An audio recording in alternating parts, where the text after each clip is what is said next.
पूर्ण ब्रह्म परमेश्वर कबीर साहिब जी अपनी अमृतवाणी में कहते हैं कि हुक्का हरदम पीवते और लाल मिलावे धूर, इसमें संशय है नहीं वो जन्म पाछले सूर। कबीर परमेश्वर जी कहते हैं कि जो व्यक्ति हरदम हुक्का पीता है, हुक्का यानी तंबाकू का सेवन करता है, तंबाकू किसी भी रूप में, सिगरेट के रूप में, बीड़ी के रूप में, जर्दे के रूप में, जो कोई व्यक्ति तंबाकू सेवन करता है, कबीर परमेश्वर कहते हैं कि वो व्यक्ति पिछले जन्म में सूअर था, सूअर। क्योंकि सूअर की एक आदत होती है हमेशा गंदगी में पड़े रहना, गंदगी में नाक रगड़ते रहना। और सूअर की योनि से जो व्यक्ति मनुष्य योनि में आता है, उस व्यक्ति में पिछले संस्कार वश वही सूअर के गुण होते हैं। इसलिए परमेश्वर जी की ये अमर वाणी है कि हुक्का हरदम पीवते और लाल मिलावे धूर, इसमें संशय है नहीं वो जन्म पाछले सूर। हुक्का हरदम पीवते, जो हमेशा हुक्का पीते रहते हैं, बार बार समझाने पर भी नहीं मानते हैं, नहीं समझते हैं, उन व्यक्तियों के विषय में यह वाणी है। और कहते हैं लाल मिलावे धूर।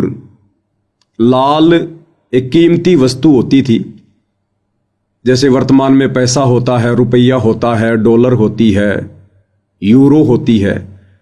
तो पुराने समय में लाल एक बहुत कीमती मुद्रा होती थी और उसकी कीमत करोड़ों में होती थी। एक लाल लगभग करोड़ों का होता था। तो कहते लाल मिलावे धूर, ये मनुष्य शरीर भी उतना ही कीमती है, उस लाल से भी कहीं अधिक कीमती है। क्योंकि 84 लाख योनियां भोगने के बाद परमेश्वर हमें एक मनुष्य शरीर प्रदान करते हैं। और स्वयं परमेश्वर जी अपनी वाणी में कहते हैं कि मानुष्य जन्म दुर्लभ है, ये मिले न बारंबार, जैसे पेड़ से पत्ता टूट गिरे फिर बहुर न लगता डार। ये मनुष्य जन्म इतना अनमोल है, इसलिए इसकी तुलना लाल से की गई है। तो कहते हैं जो व्यक्ति हरदम हुक्का पीते हैं, तंबाकू सेवन करते हैं, समझाने पर भी नहीं समझते हैं, नहीं मानते हैं, इस गंदे व्यसन को नहीं त्यागते हैं, कहते हैं वो व्यक्ति तो अपने इस अनमोल मनुष्य जीवन को, जो कि लाल की तरह कीमती है, इसको धूल में मिला रहे हैं। लाल मिलावे धूर। और कहते हैं फिर इसमें संशय है नहीं, कि इस बात में फिर कोई मीन मेख नहीं है, शक की कोई गुंजाइश नहीं है, कि जो व्यक्ति बार बार समझाने पर भी तंबाकू सेवन करना नहीं त्यागता है, फिर वो जन्म पाछले सूर, यानी वो व्यक्ति इस मनुष्य योनि में सूअर की योनि से आया है। और वही गंदी आदत मनुष्य जन्म प्राप्त करके भी उसकी बनी हुई है। भाइयों और बहनों, आज का वीडियो बहुत ही महत्वपूर्ण है, क्योंकि आज का वीडियो विशेषकर हरियाणा की जो खाप पंचायत है, विशेषकर महम 24 खाप पंचायत, और उनके जो प्रधान हैं, सरपंच हैं, सेक्रेटरी हैं, वे लोग, जिन लोगों ने 12 अक्टूबर 2025 को परम पूज्य परमेश्वर सतगुरु रामपाल जी के सम्मान में अपनी विशेष भूमिका निभाई है महम 24 चबूतरे पर, ये आज का वीडियो उनको समर्पित है। आज के वीडियो की हम शुरुआत करें उससे पहले महम 24 खाप पंचायत के सभी प्रधानों को, सरपंचों को मैं पवन दास, परम पूज्य परमेश्वर सतगुरु रामपाल जी भगवान का अदना सा शिष्य, हाथ जोड़कर मेरे उन बुजुर्गों से मैं प्रार्थना करूंगा, विनती करूंगा कि आप परमेश्वर रामपाल जी के सत ज्ञान को, इस तत्व ज्ञान को थोड़ा धैर्यपूर्वक, निष्पक्ष होकर गहनता से समझने का प्रयास करें। ये तत्व ज्ञान है, कोई सामान्य ज्ञान नहीं है जो चुटकी बजाते ही समझ में आ जाएगा।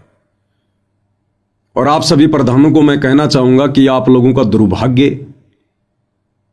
कि परमेश्वर रामपाल जी से जुड़ने से पहले आप लोगों को सतलोक आश्रम मैनेजमेंट हरियाणा की कुसंगति नसीब हुई है, इसलिए आप जी इस सतज्ञान को गहराई से नहीं ले रहे हैं। तो आज इस विषय पर हम खुलकर बातें करेंगे। सभी खाप पंचायतों के प्रधानों को एक संदेशा देंगे। आप भी हमारे बुजुर्ग हैं, हमारे पिता समान हैं, हमारे ही भाई बंधु हैं, और ये ज्ञान जन जन तक जाना चाहिए।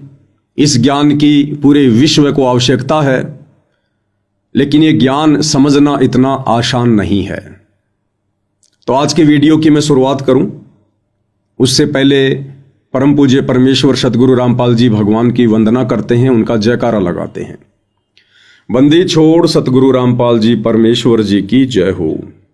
परम पिता परमात्मा सारी सृष्टि के रचनहार, कुल मालिक, असंख्य ब्रह्मांडों के स्वामी, जगत गुरु, तीनों लोकों में प्रवेश करके सबका धारण पोषण करने वाले, राजाधिराज, आत्माधार, नाथों के नाथ, देवों के देव महादेव, सर्वेश्वर महेश्वर, मृत्युंजय, अजरो अमर, आदि अनादि सनातनी प्रभु, जगत पिता जगदीश्वर, श्री श्री 1008 की उपाधि के वास्तविक अधिकारी, अकाल मूरत, सौद स्वरूपी राम वासुदेव, सर्वगतम ब्रह्म, परम पूज्य, प्रथम पूज्य, परम संत, परम पुरुष, परम धनी, परम दयालु, सत्य कबीर, हक्का कबीर, अल्लाहु कबीर, अल्लाहु अकबर, बाखबर, अल्लाह ताला, जगत के तारणहार, जगत के मुक्तिदाता, जगत के जगन्नाथ, हारे के सहारे, हिंदुओं के राम, मुसलमानों के अल्लाह, सिखों के वाहिगुरु, ईसाइयों के मसीह,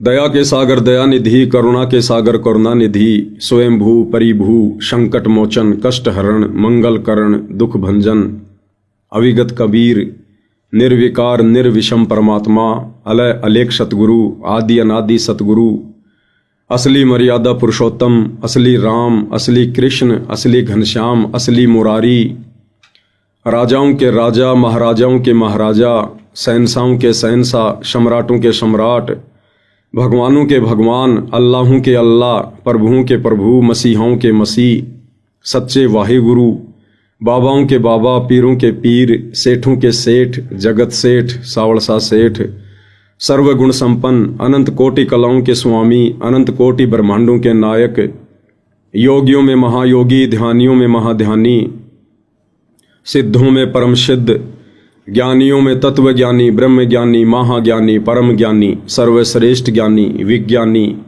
युवा कबीर, समर्थ कबीर, असमवात, अमित ओजा, सच्चे रहनुमा, करीम अल्लाह, शुभान अल्लाह, दुनिया के अंतिम पैगंबर, 8 सितंबर 1951 से गांव धनाना, जिला सोनीपत, हरियाणा, भारतवर्ष की पावन भूमि पे प्रकट रियल कल की भगवान, श्री नारायण साकार हरि, श्री बाबा साहेब, नूर अनंत परमात्मा, सच्चे दरवेश, सच्चे बाखबर, संत श्रोमणी सतगुरु रामपाल जी परमेश्वर जी की चरण कमल में साध संगति से जुड़े हुए देश विदेश से आप और हम सभी सत्सेवक भाई बहनों का अनंत कोटि दंडवत प्रणाम। परमपिता परमेश्वर सतगुरु रामपाल जी आप और हम सभी आत्माओं को, जो आत्माएं ये वीडियो देख रही हैं, हम सभी को सद्बुद्धि प्रदान करे, हमें अपनी शरण में रखे और हमें इसी प्रकार मोक्ष मार्ग में निरंतर आगे की ओर बढ़ाते ही रहें। तो आज का वीडियो विशेषकर हरियाणा खाप पंचायतों को डेडिकेट है। 12 अक्टूबर 2025 को हरियाणा के महम 24 चबूतरे पर परम पूज्य परमेश्वर सतगुरु रामपाल जी का हरियाणा की कुछ खाप पंचायतों के प्रधानों व सरपंचों के द्वारा एक सम्मान समारोह आयोजित करके और उनके सम्मान का एक कार्यक्रम रखा गया था, क्योंकि सतलोक आश्रम मैनेजमेंट हरियाणा यानी सतगुरु रामपाल जी का कलयुगी परिवार, उनके बेटा बेटी, भाई बंधु, रिश्तेदार, अन्य आश्रम से जुड़े हुए लोग, इन्होंने जिस समय हरियाणा में बाढ़ आई और इन लोगों ने मनमुखी रूप से अपनी मनमानी करते हुए परमेश्वर जी के भक्ति विधान के विपरीत इन्होंने एक मुहिम चलाई, अन्नपूर्णा मुहिम। उस मुहिम के तहत इन लोगों ने गांव-गांव में लोगों को चिन्हित करके उनके मकान बनाने शुरू किए, उनके घरों में राशन डालना शुरू किया और बाढ़ ग्रस्त जितने भी गांव थे उन गांव का पानी निकालने के लिए इन्होंने मोटर और पाइप का वितरण करना शुरू किया। कुछ समय पहले मैंने कहा कि ये सारा का सारा जो कार्य है ये मनमुखी है, ये परमेश्वर रामपाल जी के विधान के विपरीत है। अब आप वे सभी भाई बहन जो अभी सतगुरु रामपाल जी के ज्ञान से अपरिचित हैं, आप उनकी शरण में नहीं हैं या शरण प्राप्त करके भी अभी तक आप उनके तत्व ज्ञान को पूर्णतया समझ नहीं पाए हैं, आप लोगों को मेरी बातें थोड़ी सी अटपटी लगेंगी कि भाई लोगों के मकान बनाना, किसी के घर में राशन डालना या बाढ़ के समय लोगों की इस प्रकार से मोटर या पाइप देकर मदद करना, ये तो बहुत अच्छी बात है। फिर ये पवन दास जयपुर वाला इन सभी कार्यों को मनमुखी क्यों बता रहा है? देखिए, ये अध्यात्म है, ये सामान्य ज्ञान नहीं है, ये चारों वेदों से ऊपर का ज्ञान है, तत्व ज्ञान है, सूक्ष्म ज्ञान है। और इस ज्ञान को ब्रह्मा विष्णु महेश भी नहीं समझ पाए। विश्वामित्र जैसे, वशिष्ठ जैसे, दुर्वासा ऋषि और वाल्मीकि जैसे महर्षि भी इस ज्ञान को नहीं समझ पाए, क्योंकि यह तत्व ज्ञान है। इस ज्ञान को वही आत्मा समझ सकती है जिस आत्मा पर इस ज्ञान के समझने की स्वयं वो कबीर परमेश्वर सतगुरु रामपाल जी भगवान रजा बख्शे। इसलिए मैंने इस सारे कार्य को परमेश्वर रामपाल जी के भक्ति विधान के अनुसार एक मनमाना आचरण कहा है। जब तक आप सतगुरु रामपाल जी की शरण में नहीं आएंगे तब तक आपका ज्ञान बच्चों जैसा है।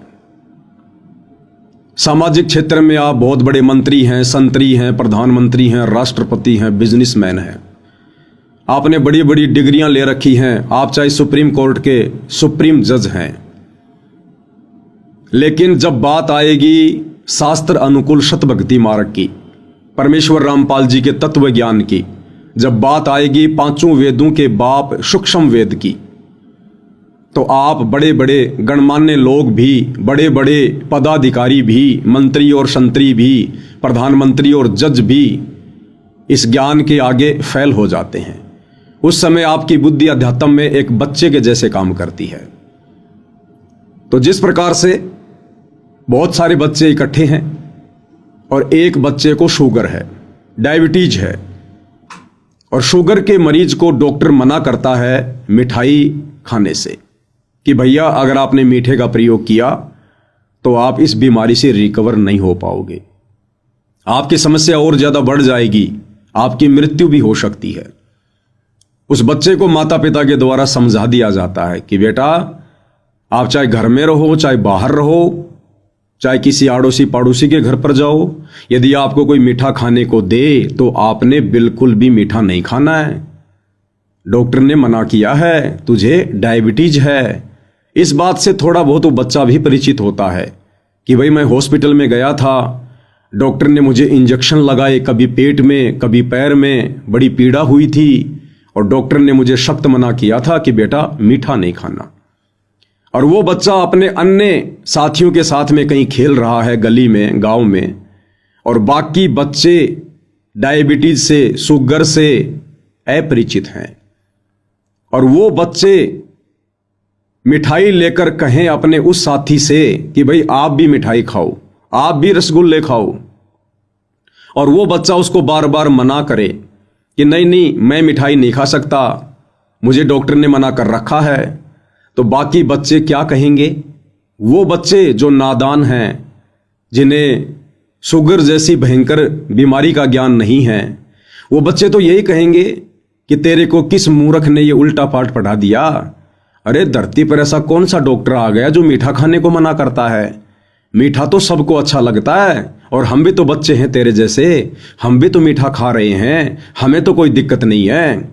लेकिन भाइयों और बहनों, वो बच्चा जिसको थोड़ा बहुत ज्ञान हो चुका है, डॉक्टर से भी और अपने माता पिता से भी, वो बच्चा मीठा नहीं खाएगा। क्यों? क्योंकि वो बच्चा डायबिटीज की बीमारी से होने वाली परेशानियों से परिचित है। लेकिन वो बच्चे इस बात को कतई नहीं मानेंगे कि डॉक्टर ने मना किया होगा या मीठा खाना बुरी चीज है। मीठा खाना बुरी चीज नहीं है। हर किसी को डॉक्टर भी मीठा खाना मना नहीं करता, लेकिन विशेष परिस्थितियों में डॉक्टर मना करेगा, और विशेष परिस्थितियों में उस मरीज के लिए भी मीठा खाना जहर के समान है। तो ठीक इसी प्रकार आप जगत के जितने भी मेरे भाई बहन हैं, विशेषकर खा पंचायत के प्रधान, सरपंच, सेक्रेटरी, आप भाई बहनों की बुद्धि आध्यात्मिक क्षेत्र में वर्तमान में उन बच्चों जैसी ही कार्य कर रही है। परमेश्वर जी के भक्ति विधान अनुसार यहां हर प्राणी अपने कर्मों का भोग भोगता है। जो जैसा कर्म करेगा वैसा ही फल उसको परमेश्वर देता है, अच्छा या बुरा, लाभ या हानि। तो जिस समय हरियाणा में ये बाढ़ की समस्या आई, उस समय आप हरियाणा के गांव वालों की मदद सरकार तो कर सकती है, आपके विधायक, आपके मंत्री, आपके एमएलए, ये लोग कर सकते हैं, आपके रिश्तेदार कर सकते हैं, परंतु परमेश्वर रामपाल जी के भक्ति विधान अनुसार परमेश्वर रामपाल जी के भक्तों के लिए जिस प्रकार से सतलोक आश्रम वाले गांव गांव में जाकर भगत समाज के ज्योति पाठ और दान के पैसों से जो ये मोटर, पाइप, मकान बनाना, राशन वगैरह देना, ये इस प्रकार के जो कार्य कर रहे हैं, ये परमेश्वर रामपाल जी के भक्ति विधान अनुसार उचित नहीं है। यदि आपने इन तमाम समस्याओं से राहत प्राप्त करनी है, आने वाली घोर विपत्तियों से बचना है, परिवार को बचाना है, तो भाई परमेश्वर रामपाल जी की शरण में आना पड़ेगा। उसके बाद उस भगत की रक्षा, उसकी फसल की रक्षा, उसके परिवार की रक्षा, उसके शरीर की रक्षा फिर उसका सतगुरु करेगा, फिर वो सतगुरु के जिम्मे है। और हमने परमेश्वर रामपाल जी की शरण में आने के बाद किसी के कर्मों में कोई फेरबदल करने का अधिकार नहीं है। यदि हम किसी के कर्मों में कोई फेरबदल करेंगे तो उससे हमारी भक्ति नष्ट होगी, हमारा भक्ति बैलेंस उस व्यक्ति के अकाउंट में काल के द्वारा डाल दिया जाएगा और हमें भक्ति से पेंचर कर दिया जाएगा। दूसरी बात, वर्तमान में जो व्यक्ति भक्तिहीन है, देखो भक्ति तो पूरी दुनिया कर रही है, मुसलमान मस्जिद में जाते हैं, हिंदू मंदिर में जाते हैं, सिख गुरुद्वारे में जाते हैं, हर व्यक्ति कहीं न कहीं से जुड़ा हुआ है, किसी न किसी देव या महादेव का उसने सहारा ले रखा है, लेकिन वो असल में सत भक्ति नहीं है। उस भक्ति के करते रहने से जो कि शास्त्र विरुद्ध है, उस भक्ति के करते रहने से मनुष्य के कर्मों में किसी प्रकार का कोई चेंजमेंट, कोई बदलाव नहीं हो सकता।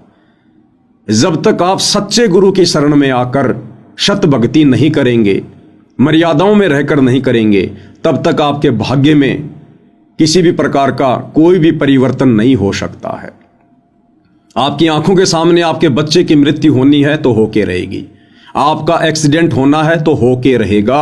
आप चाहे कितने भंडारे कर दीजिए, कितने कंबल बांट दीजिए, कितने ही समाज सुधार के कार्य कर दीजिए, कितने मंदिर, मस्जिद, चर्च या गुरुद्वारों में चक्कर काटते रहिए, भाग्य में परिवर्तन होगा तत्वदर्शी संत की शरण में आने के बाद। और तत्वदर्शी संत की भूमिका स्वयं कबीर परमात्मा ही निभाते हैं। परमेश्वर कहते हैं कि मासा घटे ना तिल बदे, विदाता लिखे जो लेख, साचा सतगुरु मेट कर ऊपर मार दे मेख। जिस प्रकार बैंक वाले किसी मकान का लोन चूकती ना होने के कारण उस घर के दरवाजे पर ताला लगाकर ऊपर मेख मार देते, मोहर मार देते हैं सरकारी, आम व्यक्ति उसको खोल नहीं सकता डर के मारे। इसी प्रकार सच्चे सतगुरु की शरण में आने के बाद, और सच्चा सतगुरु एक समय में पृथ्वी पर एक ही होता है, और वो सच्चा सतगुरु वर्तमान में पूरी पृथ्वी पर परमेश्वर रामपाल जी हैं। तो परमेश्वर रामपाल जी की शरण में आने के बाद फिर ये परमेश्वर हमारी श्रद्धा देखकर, हमारी भक्ति देखकर, हमारी मर्यादा देखकर ये परमेश्वर हमारे भाग्य पर मेख मार देगा। ठप्पा मार देगा ये परमेश्वर। ये भक्ति के एडमिन हैं, फिर इनके अलावा कोई भी कुछ बदलाव नहीं कर सकता।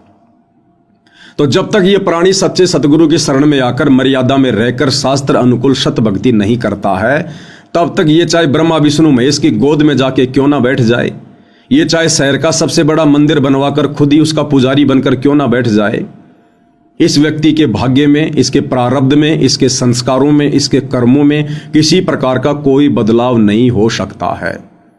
और आप जी देख भी रहे होंगे आए दिन बड़े बड़े लोग, बड़े बड़े नेता जिनकी महिमा पूरे संसार में है, किस प्रकार से एरोप्लेन दुर्घटना में मर जाते हैं, किस प्रकार से गाड़ी एक्सीडेंट होने पर मर जाते हैं, किस प्रकार से हॉस्पिटल में भयंकर बीमारी से तड़प तड़प कर मर जाते हैं। क्या कमी थी उनके पास में? क्या वो मंदिरों में नहीं जाते थे? क्या वो मस्जिदों में नहीं जाते थे? क्या वो भक्ति नहीं करते थे? क्या किसी के बुलाने पर वो भंडारों में नहीं जाते थे? क्या वो किसी धर्म से नहीं जुड़े हुए थे? क्या वो धार्मिक नहीं थे? फिर ऐसी दुर्गति अचानक से क्यों हुई? उन देवी देवताओं ने, उन भगवानों ने उस व्यक्ति की किसी भी प्रकार से कोई भी मदद क्यों नहीं की? इसलिए नहीं की क्योंकि वो व्यक्ति अपने पूर्व जन्मों की भक्ति मलाई खा रहा था और वर्तमान में उसके पास में सत भक्ति नहीं थी। जिस प्रकार हम इन्वर्टर से बैटरी को लाइट में लगाकर चार्ज कर देते हैं और उसके बाद जब बैटरी चार्ज हो जाती है, फिर यदि हम इन्वर्टर को लाइट से हटा भी देंगे तो भी बैटरी कार्य करेगी जितनी उसकी क्षमता है। लेकिन जिस समय बैटरी की क्षमता समाप्त हो जाएगी और उधर से इन्वर्टर चार्ज में नहीं लगा है, लाइट में नहीं लगा है, तो वो बैटरी अचानक से डिश होगी, आपकी सारी सुविधाएं रुक जाएंगी। तो इसी प्रकार से परमेश्वर रामपाल जी की शरण में आकर जो हमने ये सतभक्ति रूपी चार्जर अभी तक नहीं लगाया है, तो समझिए हम अपने पूर्व जन्मों की, जब कभी हमें मनुष्य जन्म प्राप्त था और उन जन्मों में हमने जैसी भी भक्ति की थी वो हमारी बैटरी चार्ज हो गई और वर्तमान में हम केवल इस मनुष्य जन्म में उस बैटरी का ही प्रयोग कर रहे हैं। उस बैटरी से ही हमारे को मंत्री पद मिल रहा है पूर्व जन्म की भक्ति कमाई से, और उसकी एक क्षमता होती है। जैसे हमारे पूर्व जन्म की भक्ति कमाई नष्ट होने लगती है, धीरे धीरे उस व्यक्ति की दुर्गति होने लगती है, वो चाहे देश का प्रधानमंत्री है, चाहे गांव का सरपंच है। तो आप सभी खाप पंचायतों के प्रधानों से मेरी विनती है, आप इस वीडियो को थोड़ा ध्यान से देखिएगा और साथ में सतगुरु रामपाल जी परमेश्वर जी के सत्संगों को भी ध्यान से सुनना शुरू करें। तब आपको कहीं जाकर ये ज्ञान, ये भक्ति विधान, ये सतभक्ति मार्ग समझ में आएगा।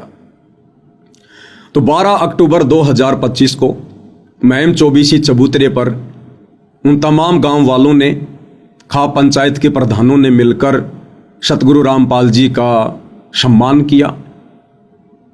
और उस सम्मान समारोह के बाद हमारी तरफ से एक वीडियो वायरल किया गया जिसमें कहा गया कि भाई परमेश्वर रामपाल जी जैसे पवित्र महापुरुष का सम्मान करने का अधिकारी इस संसार में यदि कोई है, इस पृथ्वी पर यदि कोई है, तो केवल उनसे उपदेश प्राप्त उनके भगत जन हैं। अन्यथा यहाँ का प्रधानमंत्री भी परमेश्वर रामपाल जी का सम्मान करने का अधिकारी नहीं है और ना ही सतगुरु रामपाल जी अपने भक्ति विधान अनुसार किसी भी अनुपदेशी व्यक्ति का सम्मान ग्रहण करते हैं। और इतिहास गवाह है, सन 1994 से सतगुरु रामपाल जी ने सतभक्ति मार्ग की शुरुआत की थी। 2014 में वे जेल गए। इस दौरान उन्होंने कभी किसी से कोई सम्मान नहीं करवाया और ना ही उन्होंने कभी इस प्रकार से जन सेवा के कार्य किए, सामाजिक सेवा के कार्य किए। जिस प्रकार से उनके जेल जाने के बाद मनमुखी रूप से, काल प्रेरणा से, स्वयं की मर्यादा तोड़ते हुए, भगत समाज की मर्यादा तोड़वाते हुए ये शतलोक आश्रम मैनेजमेंट हरियाणा कर रहा है और बेचारी नादान संगत से करवा रहा है। गांव वाले सतगुरु रामपाल जी का सम्मान करने के अधिकारी नहीं है। इसके पीछे रीजन ये था कि जो व्यक्ति सतगुरु रामपाल जी का भगत नहीं है, जो उपदेशी नहीं है, वो तमाम प्रकार की बुराइयों में लिप्त है। परमेश्वर रामपाल जी की भक्ति के कुछ नियम हैं, कुछ मर्यादा हैं।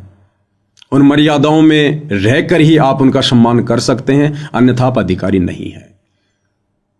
तो मैंने कहा था कि भाई जिन खा पंचायतों के प्रधानों को बुलाकर, सरपंचों को बुलाकर या अन्य ग्रामीण लोगों को बुलाकर सतगुरु रामपाल जी का सम्मान करवाया गया है, ये लोग तमाम प्रकार की बुराइयों में लिप्त हैं। और सबसे बड़ी बुराई जो हरियाणा में घर घर में घर कर चुकी है वो है तंबाकू सेवन, हुक्के का सेवन। हुक्का एक प्रकार से दादा लाई है। हुक्के को पंचों का प्याला कहा जाता है। हरियाणा में ज्यादातर व्यक्ति सुबह उठते ही अन्य कार्य करें या ना करें, लेकिन हुक्का भरकर पीना जरूरी है। और हुक्के को परमपिता परमेश्वर जी ने सबसे बड़ी बुराई बताया है। सबसे बड़ी बुराई, सबसे खतरनाक विष है ये। मोक्ष मार्ग में सबसे ज्यादा बाधक है ये। और हुक्का पीने वालों को कबीर परमेश्वर जी ने, उन्हीं से ज्ञान प्राप्त आदरणीय गरीबदास जी ने, जिनका एक बहुत बड़ा मंदिर गांव छुडानी में है, करोथा के पास में, हरियाणा में, इन दोनों महापुरुषों ने अपनी अमृतवाणी में हुक्के को बहुत ही खतरनाक विष बताया है, बहुत ही खतरनाक जहर बताया है। मोक्ष प्राप्ति के मार्ग में सबसे ज्यादा बाधक है। और आदरणीय गरीबदास जी ने अपनी अमृतवाणी में काफिर के अंग में हुक्का पीने वाले आदमी को ढेड की संज्ञा दी है। ढेड यानी नीच।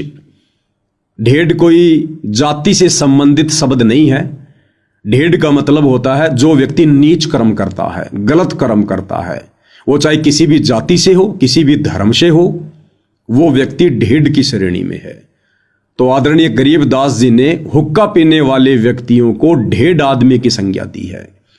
और परमेश्वर रामपाल जी ने भी साफ साफ कहा है कि हुक्का पीना ढेड आदमियों का काम है, ढेड आदमियों का। तो जब मैंने वीडियो बनाया सम्मान समारोह के बाद और परमेश्वर रामपाल जी के मुख कमल से उनके सत्संग का हवाला देकर जब ये बातें मैंने कही कि भाई, जब सतगुरु रामपाल जी के अनुसार जिनका सम्मान करवाया जा रहा था, जब सतगुरु रामपाल जी ने ही हुक्का पीने वालों को, तंबाकू सेवन करने वालों को ढेड आदमी की संज्ञा दी है, नीच आदमी की संज्ञा दी है, तो भला सतगुरु रामपाल जी किसी ऐसे ढेड व्यक्ति से, ऐसे नीच व्यक्ति से जो हुक्के का सेवन करते हैं, जो शराब का सेवन करते हैं, जो मांस मदिरा का सेवन करते हैं, जो आन उपासना करते हैं, जो उनकी शरण में नहीं है, भला उन व्यक्तियों से कैसे सम्मान करवाएंगे? तो ये सम्मान सतगुरु रामपाल जी का नहीं हुआ है और ना ही सतगुरु रामपाल जी इस प्रकार के सम्मान को स्वीकार करते हैं। ये सम्मान उन ग्रामीणों ने सतगुरु रामपाल जी के परिवार वालों का किया है, उन लोगों का किया है जिन लोगों ने उन गांवों में मोटर और पाइप पहुंचाने में अपना विशेष योगदान दिया है। और ना ही खा पंचायत के प्रधानों ने सतगुरु रामपाल जी का सम्मान किया है। अगर वास्तव में इन लोगों को सतगुरु रामपाल जी का ही सम्मान करना होता तो सबसे पहले ये लोग सतगुरु रामपाल जी के ज्ञान और भक्ति विधान से परिचित होते, कुछ दिन उनके सत्संग सुनते, उनके विचारों से अवगत होते और फिर ये निर्णय लेते कि क्या हम वास्तव में सतगुरु रामपाल जी जैसे महापुरुष का, जिनको हम परमात्मा परमात्मा कह रहे हैं, भगवान भगवान कह रहे हैं, हम उनका सम्मान करने के अधिकारी हैं भी या नहीं। लेकिन इन लोगों ने इतना विचार नहीं किया। इसमें इन ग्रामीणों को भी गलती रही और सबसे बड़ी गलती सतगुरु रामपाल जी के परिवार की रही, उन तमाम लोगों की रही जिन लोगों को स्वयं ज्ञान नहीं है और अपने आप को सतगुरु रामपाल जी का भगत कहते हैं। अन्यथा इन लोगों को समझाना चाहिए था, बताना चाहिए था कि देखिए सतगुरु रामपाल जी तो हुक्का पीने वाले लोगों को, तंबाकू सेवन करने वाले लोगों को, मांस खाने वालों को, शराब पीने वालों को, मंदिरों में जाकर देवी देवताओं की पूजा पाठ करने वालों को ढेड की श्रेणी में रखते हैं। उन्होंने काफिर कहा है उन लोगों को। और भाई, आप जब तक सतगुरु रामपाल जी के सत्संग सुनकर उनकी शरण में नहीं आते हैं तब तक आप किसी भी प्रकार से सतगुरु रामपाल जी का सम्मान करने के अधिकारी नहीं है। तो मेरे द्वारा जो वीडियो बनाया गया वो वीडियो किसी व्यक्ति विशेष के ऊपर टिप्पणी नहीं थी। आप वीडियो को अच्छे से देख सकते हैं। मेरे वीडियो बनाने का मकसद केवल आम जन को यह समझाना था, यह बताना था कि अभी आप केवल अपनी जुबान से सतगुरु रामपाल जी को भगवान भगवान कह रहे हैं। अभी आप उनके ज्ञान से परिचित होकर उनको हृदय से भगवान नहीं मान पाए हैं, क्योंकि यहां आपका स्वार्थ बोल रहा है। आपके गांव का पानी निकाल दिया गया, गांव वालों की मोटर और पाइप देकर मदद कर दी गई, जिसके चलते आप लोग उन्हें भगवान भगवान कह रहे हैं, परमात्मा परमात्मा कह रहे हैं। तो आपने तो केवल अपने स्वार्थ का सम्मान किया है, ना कि सतगुरु रामपाल जी का।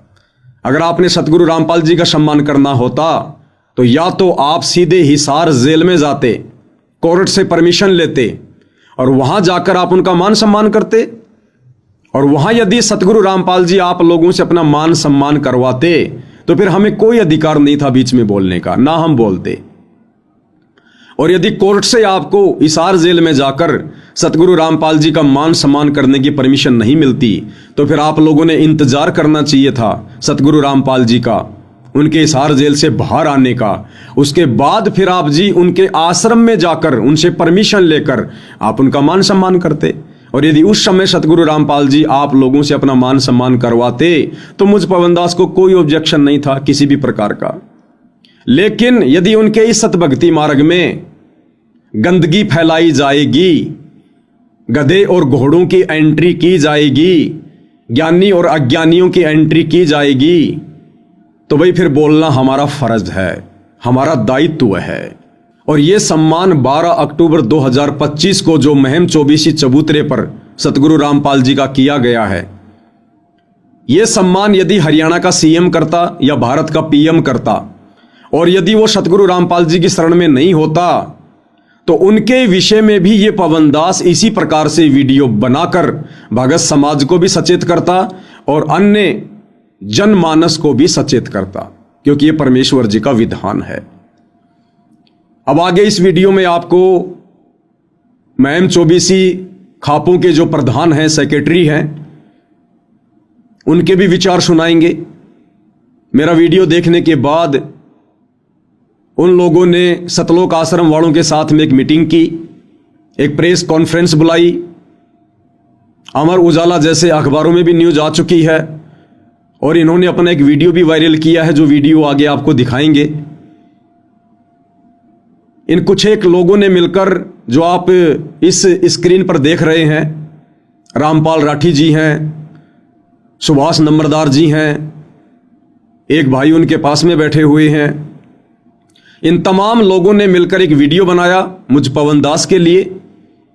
और इन्होंने मुझे 4-5 दिन का अल्टीमेटम दिया और कहा कि पवनदास ने हरियाणा खाप पंचायतों के लिए बहुत ही अभद्र शब्दों का प्रयोग किया है और पवनदास को इन अभद्र शब्दों के लिए माफी मांगनी चाहिए, और यदि पवनदास माफी नहीं मांगेगा तो हम उसके ऊपर मानहानि का मुकदमा दायर करेंगे। तो आपको इन प्रधानों के भी विचार सुनाएंगे, वीडियो को आगे भी बढ़ाएंगे। परंतु वीडियो की शुरुआत करने से पहले आपको परमपिता परमेश्वर सतगुरु रामपाल जी का एक छोटा सा 4 मिनट का वीडियो सुनाऊंगा कि परमेश्वर रामपाल जी ने हुक्के को, तमाकू को मनुष्य शरीर के लिए सबसे बड़ा विष, सबसे बड़ा जहर क्यों बताया है। ये मनुष्य जन्म हमें मोक्ष प्राप्ति के लिए मिलता है, 84 लाख योनियों के महाकष्टों से छुटकारा प्राप्त करने के लिए मिलता है, और ये तमाकू इसमें कितनी बड़ी बाधा है। छोटा सा वीडियो परमेश्वर रामपाल जी के मुख कमल से, सभी से निवेदन है ध्यान से सुनिएगा, क्योंकि साथ साथ जानकारी होनी बहुत जरूरी है। उसके बाद फिर आप खाप पंचायत के प्रधानों के भी विचार लोगों को सुनाएंगे, और आप लोगों की जो जो बातें हैं उनके ऊपर ये पवनदास सतगुरु रामपाल जी परमेश्वर जी के ज्ञान आधार से स्पष्टीकरण भी देगा। तो सबसे पहले परमेश्वर रामपाल जी के मुख कमल से सुनाते हैं कि हुक्का पीना मनुष्य शरीर के लिए सबसे ज्यादा खतरनाक क्यों है। सुनिएगा सतगुरु रामपाल जी के मुकम्मल से। अब इस तम्बाकू में इतना दोष क्यों बताया, इस तम्बाकू को इतना हानिकारक दोष क्यों बताया, सबसे ज्यादा भयंकर क्यों बताया? इसका कारण है कि मानव शरीर परमात्मा पाने के लिए ही मिलता है। जो पुण्यात्मा परमात्मा चाहते हैं वो मानव शरीर में ही उसकी तलाश खोज और मेहनत मजदूरी करके उस परमात्मा को पा सकते हैं। अन्य इसमें अगर हम भक्ति नहीं करते हैं, परमात्मा नहीं पाते हैं, तो पशु पक्षियों जैसा जीवन ही जीकर हम चले जाते हैं।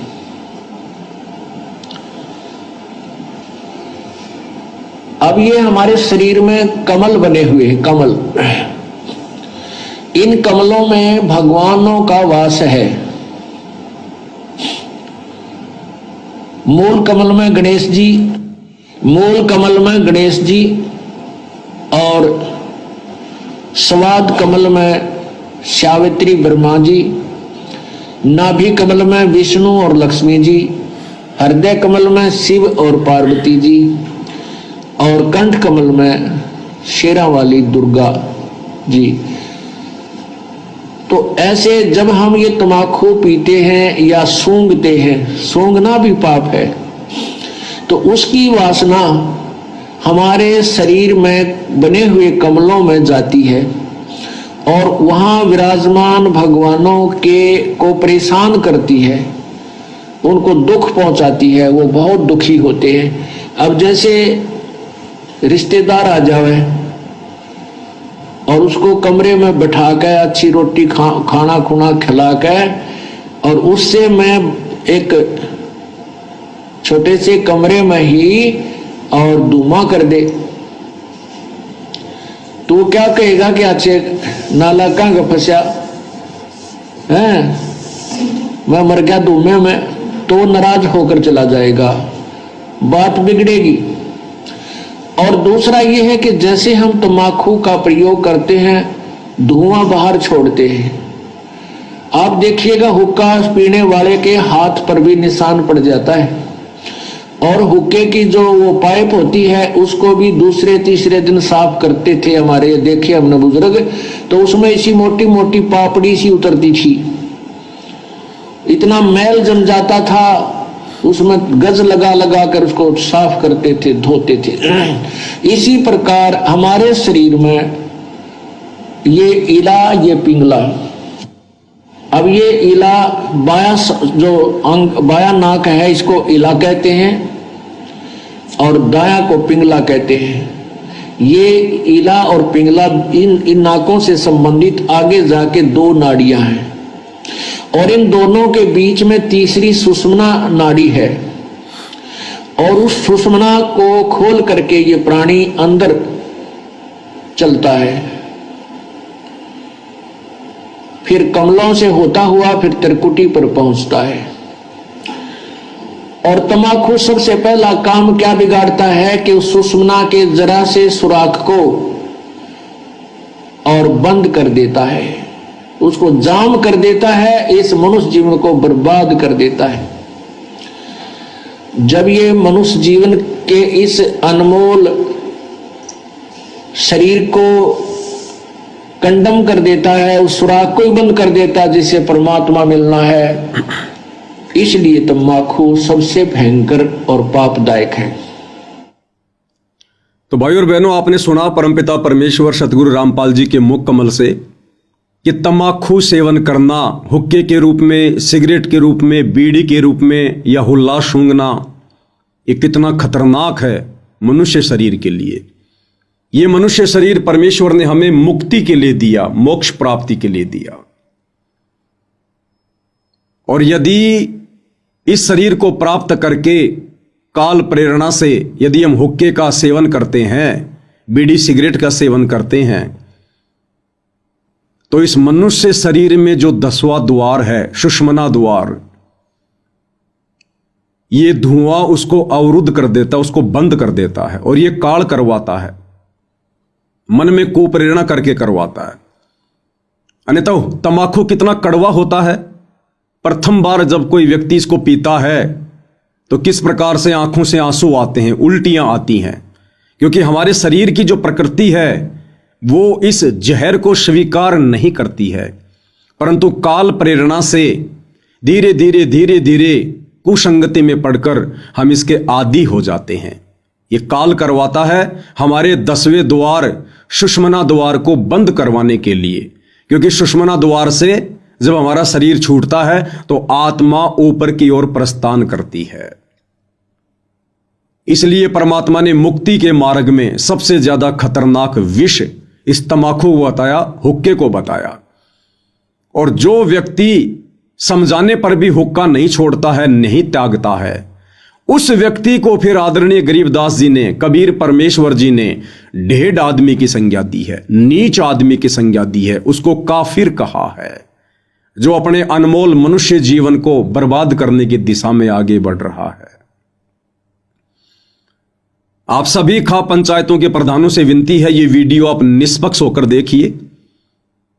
ना ही तो मैं पवन दास आपका कोई रिश्तेदार हूं और ना ही आप मेरे रिश्तेदार हैं, ना मैंने आपकी कोई प्रॉपर्टी हड़प रखी है। ये ज्ञान और अज्ञान की लड़ाई है। इस ज्ञान और अज्ञान की लड़ाई को यदि समझना है तो निष्पक्ष होकर धैर्यपूर्वक आपने ये वीडियो भी देखना होगा और सतगुरु रामपाल जी के सत्संग भी सुनने होंगे। उसके बाद में फिर आप लोगों की अपनी मर्जी है, आप जो भी डिसीजन ले सकते हैं, आपको कोई मना करने वाला नहीं है। फिर जैसे आपके कर्म वैसा परिणाम समय आने पर खुद आप ही लोगों के सामने होगा। तो फिलहाल आपने सतगुरु रामपाल जी के मुख कमल से सुन लिया है कि हुक्का पीना मनुष्य शरीर के लिए कितना हानिकारक है और क्यों हुक्का पीने के लिए सभी संतों ने, महापुरुषों ने मना किया है।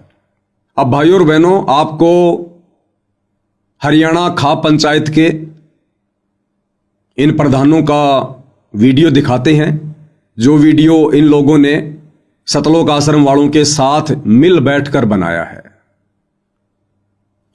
और मुझ पवन दास के द्वारा जो वीडियो बनाया गया था हुक्के के ऊपर कि हुक्का पीना ढेड आदमियों का काम है, नीचों का काम है, उसके बाद इन भाइयों ने अपने क्या विचार रखे। तो सबसे पहले आपको एक प्रधान जी का वीडियो दिखाते हैं। सबसे पहले उनके विचार सुनिए, फिर दास अपना स्पष्टीकरण देगा। कहने का मतलब यो है, अब जो भाई कौन है बताओ तो अपना आपने संत रामपाल का चेला है, लेकिन पंचायत के लिए तो वो शब्द प्रयोग करें जब जिसका कोई भी मतलब गिरिया का शत्रु सब तो नीचा। ये तो ढेड आदमी है, पंचायतियां का की मांगे, इन यो क्यों सम्मान करे और इनका की सम्मान होता। ये उसके अभद्र भाषाओं को सुन के भाई दिल बड़ा काल पाया। और हमने तो न्यू ही सोचा था अब शायद भाई संत जी का चेला होगा। हम आपस में डिस्कस करी, मेरा लागे वो काटे हुए आदमी है और वो न्यू प्रचार करता, लोगों ने ठगदा हंड है, गुरु जी ने भी भूंडा करे है और भाई संत समाज ने भी भूंडा करे है, चौबीसी खाप ने भी भूंडा करे। तो भाई और बहनों, ये विचार आपने सुने प्रधान जी के। प्रधान जी कह रहे हैं कि ये व्यक्ति जो पवन दास है जयपुर वाला, जिसने वीडियो बनाया हुक्के को लेकर, ये व्यक्ति अपने आप को संत रामपाल जी का भगत कहता है, लेकिन हमें सतलोक आश्रम में आने के बाद पता चला कि ये व्यक्ति संत रामपाल जी का भगत नहीं है। संत रामपाल जी ने इस व्यक्ति को अपने मिशन से बाहर निकाला हुआ है। तो सबसे पहले तो मैं प्रधान जी को बताना चाहूंगा कि मैं पवन दास सौभाग्य से परमपिता परमेश्वर सतगुरु रामपाल जी का तुच्छ अधना सा भगत हूं, उनका शिष्य हूं, उनके भक्ति मार्ग पर चलने का प्रयास कर रहा हूं, भगत बनने की दिशा में आगे बढ़ रहा हूं। और इस बात का निर्णय ना ही तो प्रधान जी आप कर सकते हैं और ना देश का प्रधानमंत्री कर सकता है और ना ही ये सतलोक आश्रम वाले कर सकते हैं, जिनके साथ बैठकर आप जी इंटरव्यू दे रहे हैं कि कौन व्यक्ति सतगुरु रामपाल जी का भगत है और कौन व्यक्ति नहीं है।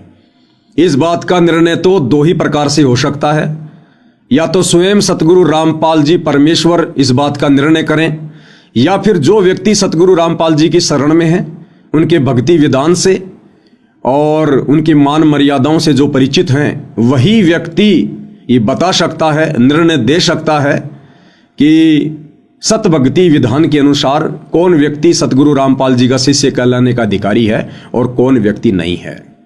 दूसरी बात, आप जी ने अपने वीडियो में कहा कि इस व्यक्ति पवन दास ने पंचायतों के लिए बहुत ही घटिया और अशोभनीय शब्दों का प्रयोग किया है। देखिए प्रधान जी, इन शब्दों का प्रयोग मैंने नहीं किया है, मैंने केवल इन शब्दों को दोहराया है। इन शब्दों का प्रयोग तो कबीर परमात्मा जी ने किया है कि हरदम हुक्का पीवते लाल मिलावे धूर, इसमें संशय है नहीं वो जन्म पाछले सूर। और आदरणीय गरीबदास जी ने इन शब्दों का प्रयोग किया है कि हुक्का पीवे काफिर अन्यायी। हुक्का पीने वाला व्यक्ति ढेड़ की श्रेणी में है, काफिर की श्रेणी में है। और उसके बाद इन शब्दों का प्रयोग किया है सतगुरु रामपाल जी ने काफिर के अंग में, सत्संग में। तो आपको सतगुरु रामपाल जी के मुख कमल से एक बार एक छोटा सा वीडियो दिखा देता हूं कि हुक्का पीने वाले व्यक्ति को सतगुरु रामपाल जी ने किस श्रेणी में खड़ा किया है, ताकि आपकी इस भ्रमणा का निवारण हो जाए कि हुक्का पीने वाले व्यक्तियों के लिए ढेड़ शब्द का प्रयोग, नीच शब्द का प्रयोग, काफिर शब्द का प्रयोग पवन दास ने नहीं, बल्कि मेरे पूज्य गुरुदेव सतगुरु रामपाल जी ने भक्ति विधान के अनुसार किया है, जो बिल्कुल सत्य है, उचित है। उन्हीं के मुख कमल से सुन लीजिएगा एक बार। काफिर गुता हते सलाई, काफिर हुक्का पीवे अन्यायी। अपने आत्मा सबसे बड़ा दोष, वैसे तो सारे ही अपराध हैं, जैसे मांस खाना, शराब पीना, ये और बताए हैं भाई, पर नारी को तकना, कन्या को मारना, ये भी ढेर आदमी काम होते हैं।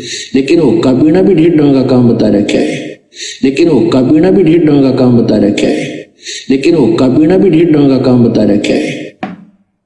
अब हमारे समाज में हुक्का इतना समा गया, या बात स्वाति को ना कि हुक्का पीना ना भी नो कहे ये भी नकम में है, हुक्का नहीं पीना चाहिए, बिल्कुल भूल के भी टच नहीं करना चाहिए, सबसे महापाप होता है इसका।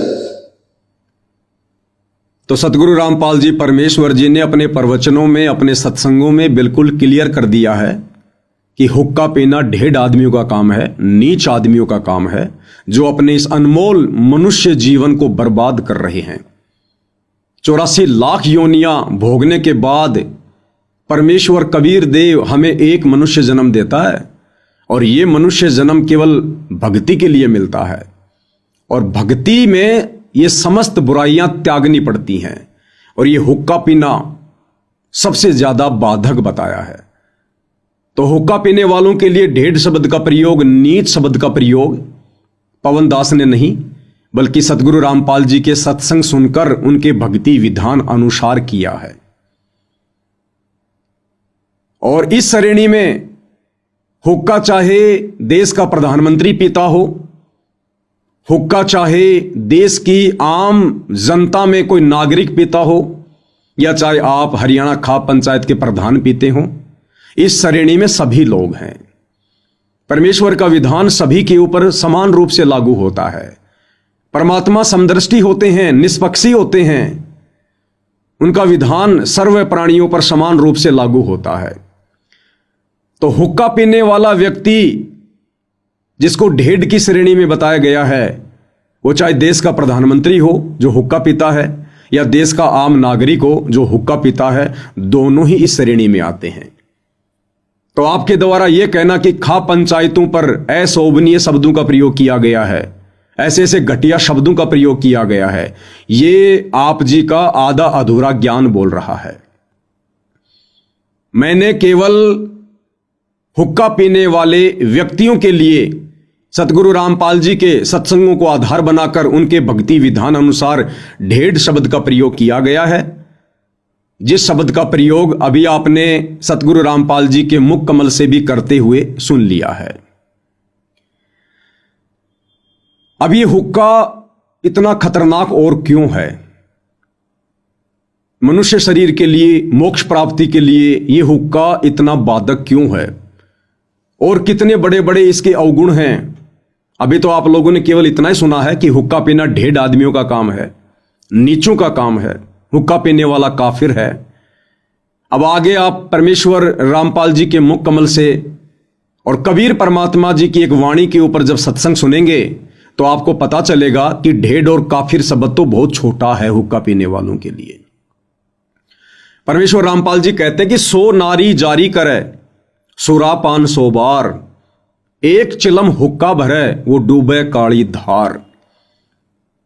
100 नारी जारी करे, एक बार यदि कोई व्यक्ति किसी पर स्त्री के साथ में संबंध बनाता है उसको कहते हैं जारी करना, दुराचार करना। एक व्यक्ति यदि किसी एक औरत के साथ में दुराचार करता है, संबंध बनाता है, जारी करता है, तो उसकी सजा कबीर परमात्मा ने क्या बताई? पर द्वारा स्त्री का खोले और 70 जन्म अंधा हो डोले। वो व्यक्ति 70 जन्म लगातार अंधे के प्राप्त करता है, गधा बनकर, कुत्ता बनकर या फिर मनुष्य बनकर। जैसे बहुत सारे इंसान अंधे पैदा होते हैं। राम भद्राचार्य जी जो कि एक कथावाचक हैं वो भी अंधे हैं। किसी पूर्व जन्म में जब उनको मनुष्य जन्म प्राप्त था उन्होंने ये दुराचार किया था, क्योंकि हर जन्म में इंसान संत थोड़ी होता है, भगत थोड़ी होता है। दुराचारी व्यक्ति का भी जीवन प्राप्त करता है, कसाई का भी प्राप्त करता है, राजा का भी करता है, व्यभिचारी का भी करता है, वेश्या का भी करता है, जिसके परिणाम स्वरूप वो व्यक्ति लगातार 70 जन्म अंधे के प्राप्त करता है। एक बार एक पर स्त्री के साथ में शारीरिक संबंध बनाने वाला, दुराचार करने वाला 70 जन्म वो व्यक्ति अंधे के प्राप्त करता है। आप ध्यान से सुनिएगा इन बातों को, फिर आपको पता चलेगा हुक्का भरने वाला और हुक्के को पीने वाला कितना बड़ा दोषी है परमात्मा का। तो 100 नारी जारी करे और सुरापान 100 बार। सुरापान यानी शराब पीना। एक बार शराब पीने का कितना पाप बताया परमेश्वर जी ने। मदिरा पीवे कड़वा पानी 70 जन्म कुत्ते के जानी। एक व्यक्ति जो एक बार शराब पीता है, एक घूंट शराब पीता है, एक कप शराब पीता है, उसके बदले उसे लगातार 70 जन्म कुत्ते के भोगने पड़ते हैं मात्र एक बार शराब पीने से। सोचिए वो व्यक्ति दिन में कितनी बार पीता होगा, महीने में कितनी पीता होगा, वर्ष में कितनी बार पीता होगा, और जब तक वो जीवित रहता है तब तक वो कितनी बार शराब पीता है। तो एक बार शराब पीने की सजा परमेश्वर के विधान अनुसार 70 जन्म लगातार कुत्ते के, और एक पर स्त्री के साथ में शारीरिक संबंध बनाने का कितना बड़ा पाप? पर द्वारा स्त्री का खोले 70 जन्म अंधा हो डोले। अब परमेश्वर जी कहते हैं कि यही पाप यदि 100 बार कर लिया जाए, 100 नारी जारी करे और सुरापान 100 बार, 100 बार किसी पर स्त्री के साथ में शारीरिक संबंध बना लिए जाएं और 100 बार शराब पी ली जाए, उस व्यक्ति को कितना दोष लगेगा? 100 नारी जारी करे सुरापान 100 बार, कहते हैं इतना पाप एक चिलम हुक्का भरे वो डूबे काली धार। इतना भयंकर पाप तो कि 100 पर स्त्रियों के साथ में गमन कर लो उसका कितना दोष है, और 100 बार शराब पी लो उसका कितना दोष है। कहते हैं इतना पाप, इतना दोष परमेश्वर जी के विधान अनुसार एक हुक्का भरने वाले को, किसी को सिगरेट हाथ में पकड़ाने वाले को, बीड़ी सिगरेट हुक्का पीने वाले को, सहयोग करने वाले को है इतना दोष, इतना पाप। और जो व्यक्ति हुक्का पीता है, बीड़ी सिगरेट पीता है, परमात्मा कहते हैं उसका तो बेड़ा गर्क होता है, बेड़ा गर्क। इसलिए सतगुरु रामपाल जी ने हुक्का पीने वालों को, नशा करने वालों को ढेड़ की संज्ञा दी है, नीच की संज्ञा दी है। वो इतना दोषी हो रहा है परमपिता परमेश्वर जी का, अज्ञानता में, नासमझी में। आपको सतगुरु रामपाल जी के मुख कमल से सुनाते हैं। मैं कहूंगा अपनी तरफ से, और यदि सतगुरु रामपाल जी का प्रवचन नहीं सुनाऊंगा तो आप फिर से यही कहोगे कि इस पवन दास ने घटिया शब्दों का प्रयोग किया है।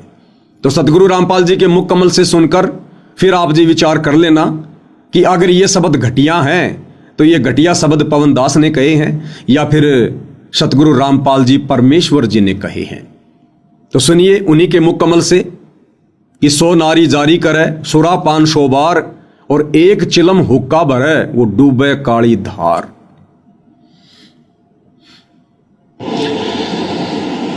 ये तो ऐसा खतरनाक विष है, इसका सबसे बड़ा पाप बताया हुक्के में तम्बाकू में। क्या बताते? 100 नारी जारी करे सुरापान 100 बार, एक चलम हुक्का भरे वो डूबे काली धार। ओहो,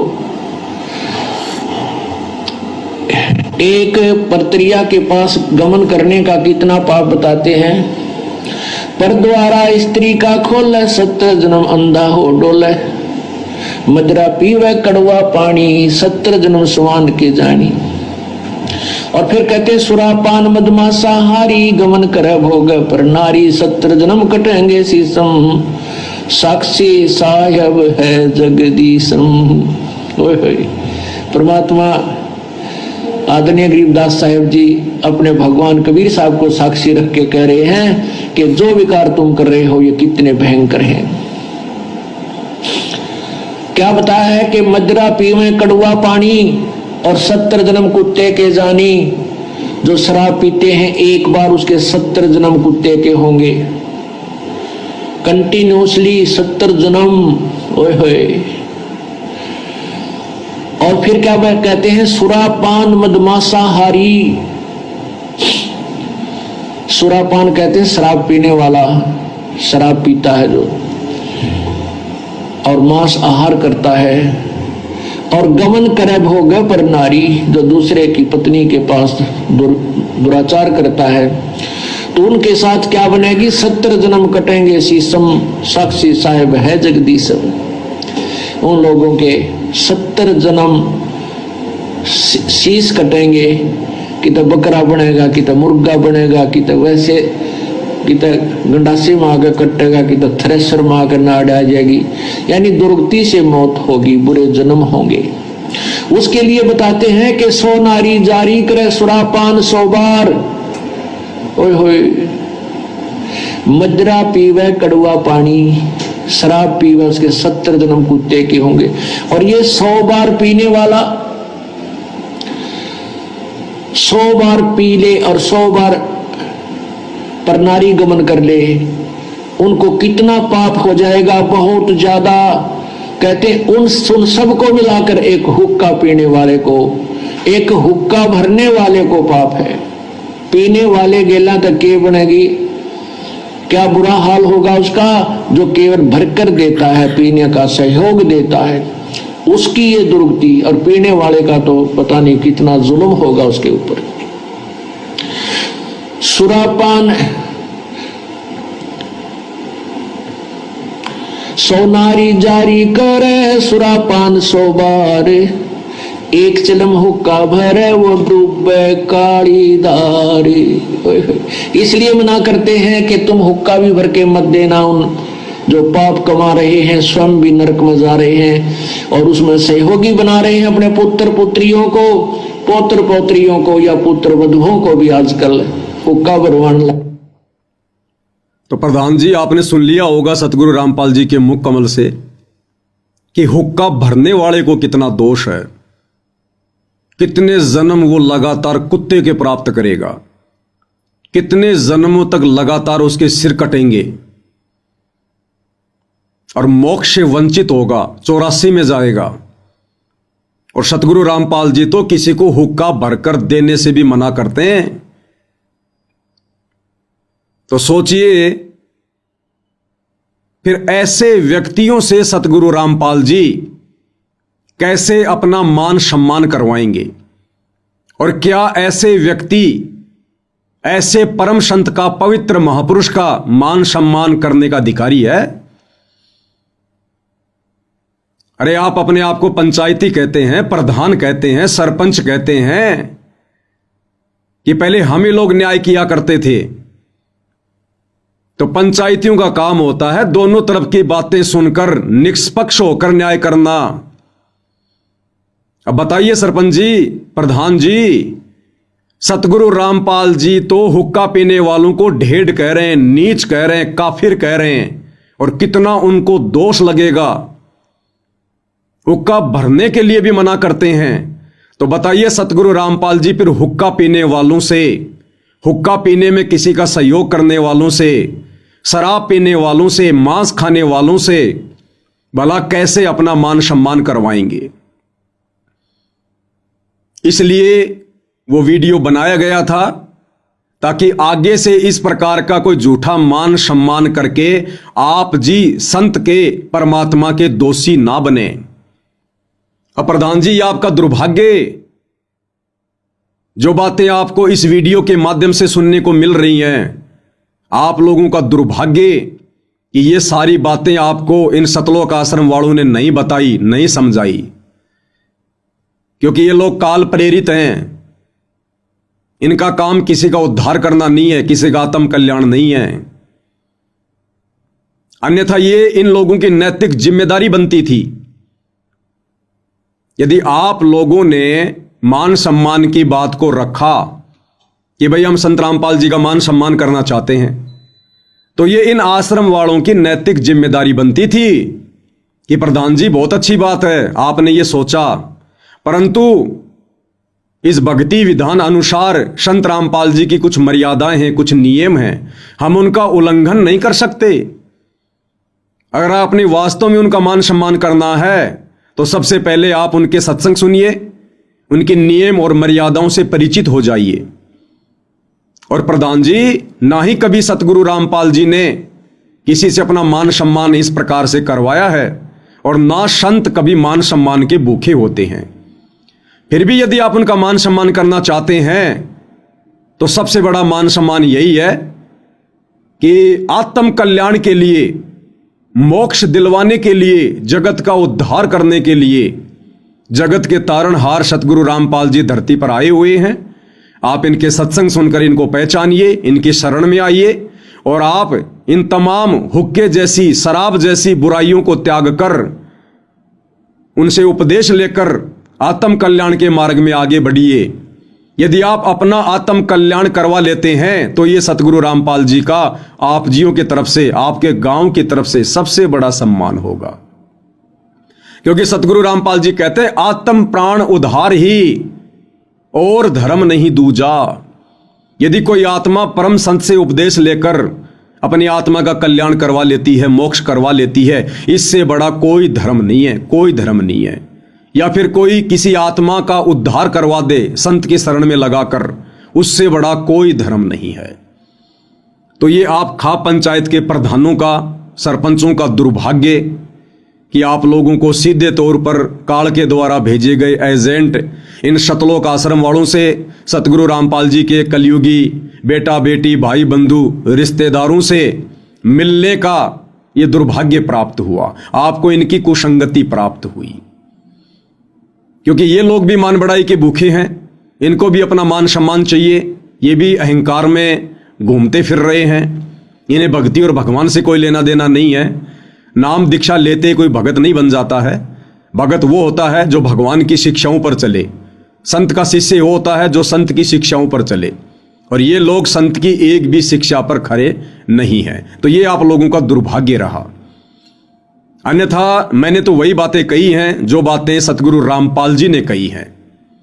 उसके बावजूद भी आप कह रहे हैं कि हम पवन दास पर मुकदमा करेंगे, मानहानि का मुकदमा करेंगे, समाज से उसका बहिष्कार करेंगे। तो भाई फिर ये पंचायतियों के लक्षण नहीं है। आप तो एक तरफा बातें कर रहे हैं, आप तो एक तरफा बातें कर रहे हैं। अगर इन्हीं बातों को लेकर जो मैंने वीडियो में कहा कि हुक्का पीना 1.5 आदमियों का काम है, वो हुक्का चाहे देश का प्रधानमंत्री पियो, चाहे खाप पंचायत के प्रधान पियो, हुक्का पीने वालों के लिए वो शब्द हैं। तो यही शब्द तो सतगुरु रामपाल जी ने कहे हैं जो अभी आपने सुने हैं। तो मुकदमा करना तो फिर गुरु चेले दोनों के ऊपर करो ना। अगर फिर मुकदमा ही करना है तो गुरु चेले दोनों के ऊपर करो। लेकिन आप लोग भी अपने स्वार्थों के वसीभूत होकर शतलोक आश्रम वालों के एहसानों के नीचे दबे हुए हैं। उनके साथ बैठकर और उनके द्वारा जो मोटर और पाइप दिए गए हैं, आप उनके एहसानों के नीचे दबे हुए हैं। इसलिए सच कहने की हिम्मत और सच पर चलने की हिम्मत, न्याय करने की हिम्मत आप पंचायतियों में नहीं रही। अरे सीधी सी कहावत है, सांप को क्या मारते हो, सांप की मां को मारो ताकि वो पैदा करना ही छोड़ दे। तो पवन दास ने यदि ऐसे शब्द कहे हैं तो न्याय तो यह कहता है, विधान तो यह कहता है कि पवन दास ने शब्द कहां से सीखे, पवन दास ने ये शब्द कहां से बोले? सतगुरु रामपाल जी के विचारों से, उनके सत्संगों से, उनके भक्ति विधान अनुसार। तो फिर मुकदमा तो गुरु चेले दोनों के ऊपर बनता है भाई, मानहानि का दावा तो फिर दोनों के ऊपर बनता है। तो भाई तुम काहे के पंचायती, तुम काहे का न्याय करोगे? थोड़ा विचार करो इन बातों पर। तो भाई और बहनों, अब आपको आगे प्रधान जी और क्या कुछ कह रहे हैं। जब इंटरव्यू लेने वाले ने कहा कि फिर आपके पास में क्या तरीका है उस पवन दास को चुप करने का, यदि वो नहीं मानता है तो आप जी क्या प्रक्रिया अपनाएंगे? तो प्रधान जी क्या कह रहे हैं? प्रधान जी कह रहे हैं कि हमारे पास में बहुत सारे हथकंडे हैं, लेकिन वो हथकंडे फिलहाल हम अपनाना नहीं चाहते। कौन से हथकंडे? गुंडागर्दी के, मार पिटाई के। कह रहे बहुत सारे हथकंडे हैं, लेकिन फिलहाल हम उस पवन दास से इस वीडियो के माध्यम से ये बात पहुंचाना चाहते हैं कि वो माफी मांग ले, अन्यथा हम उसका समाज से बहिष्कार भी कर सकते हैं। हम उस पवन दास का समाज से बहिष्कार भी कर सकते हैं और मानहानि का दावा तो अंत में उसके ऊपर ठोका ही ठोका जाएगा। तो प्रधान जी के और क्या कुछ विचार हैं, आप जी स्वयं सुन लीजिएगा। न्याय की तो यह बात से मारा बहुत गणे हथकंडे है। हम कोई ऐसा काम शुरू में पहले जट नहीं करना चाहते जिससे हमारा कान भी आंगली उठे, नहीं तो सामाजिक बहिष्कार हम कर दिया।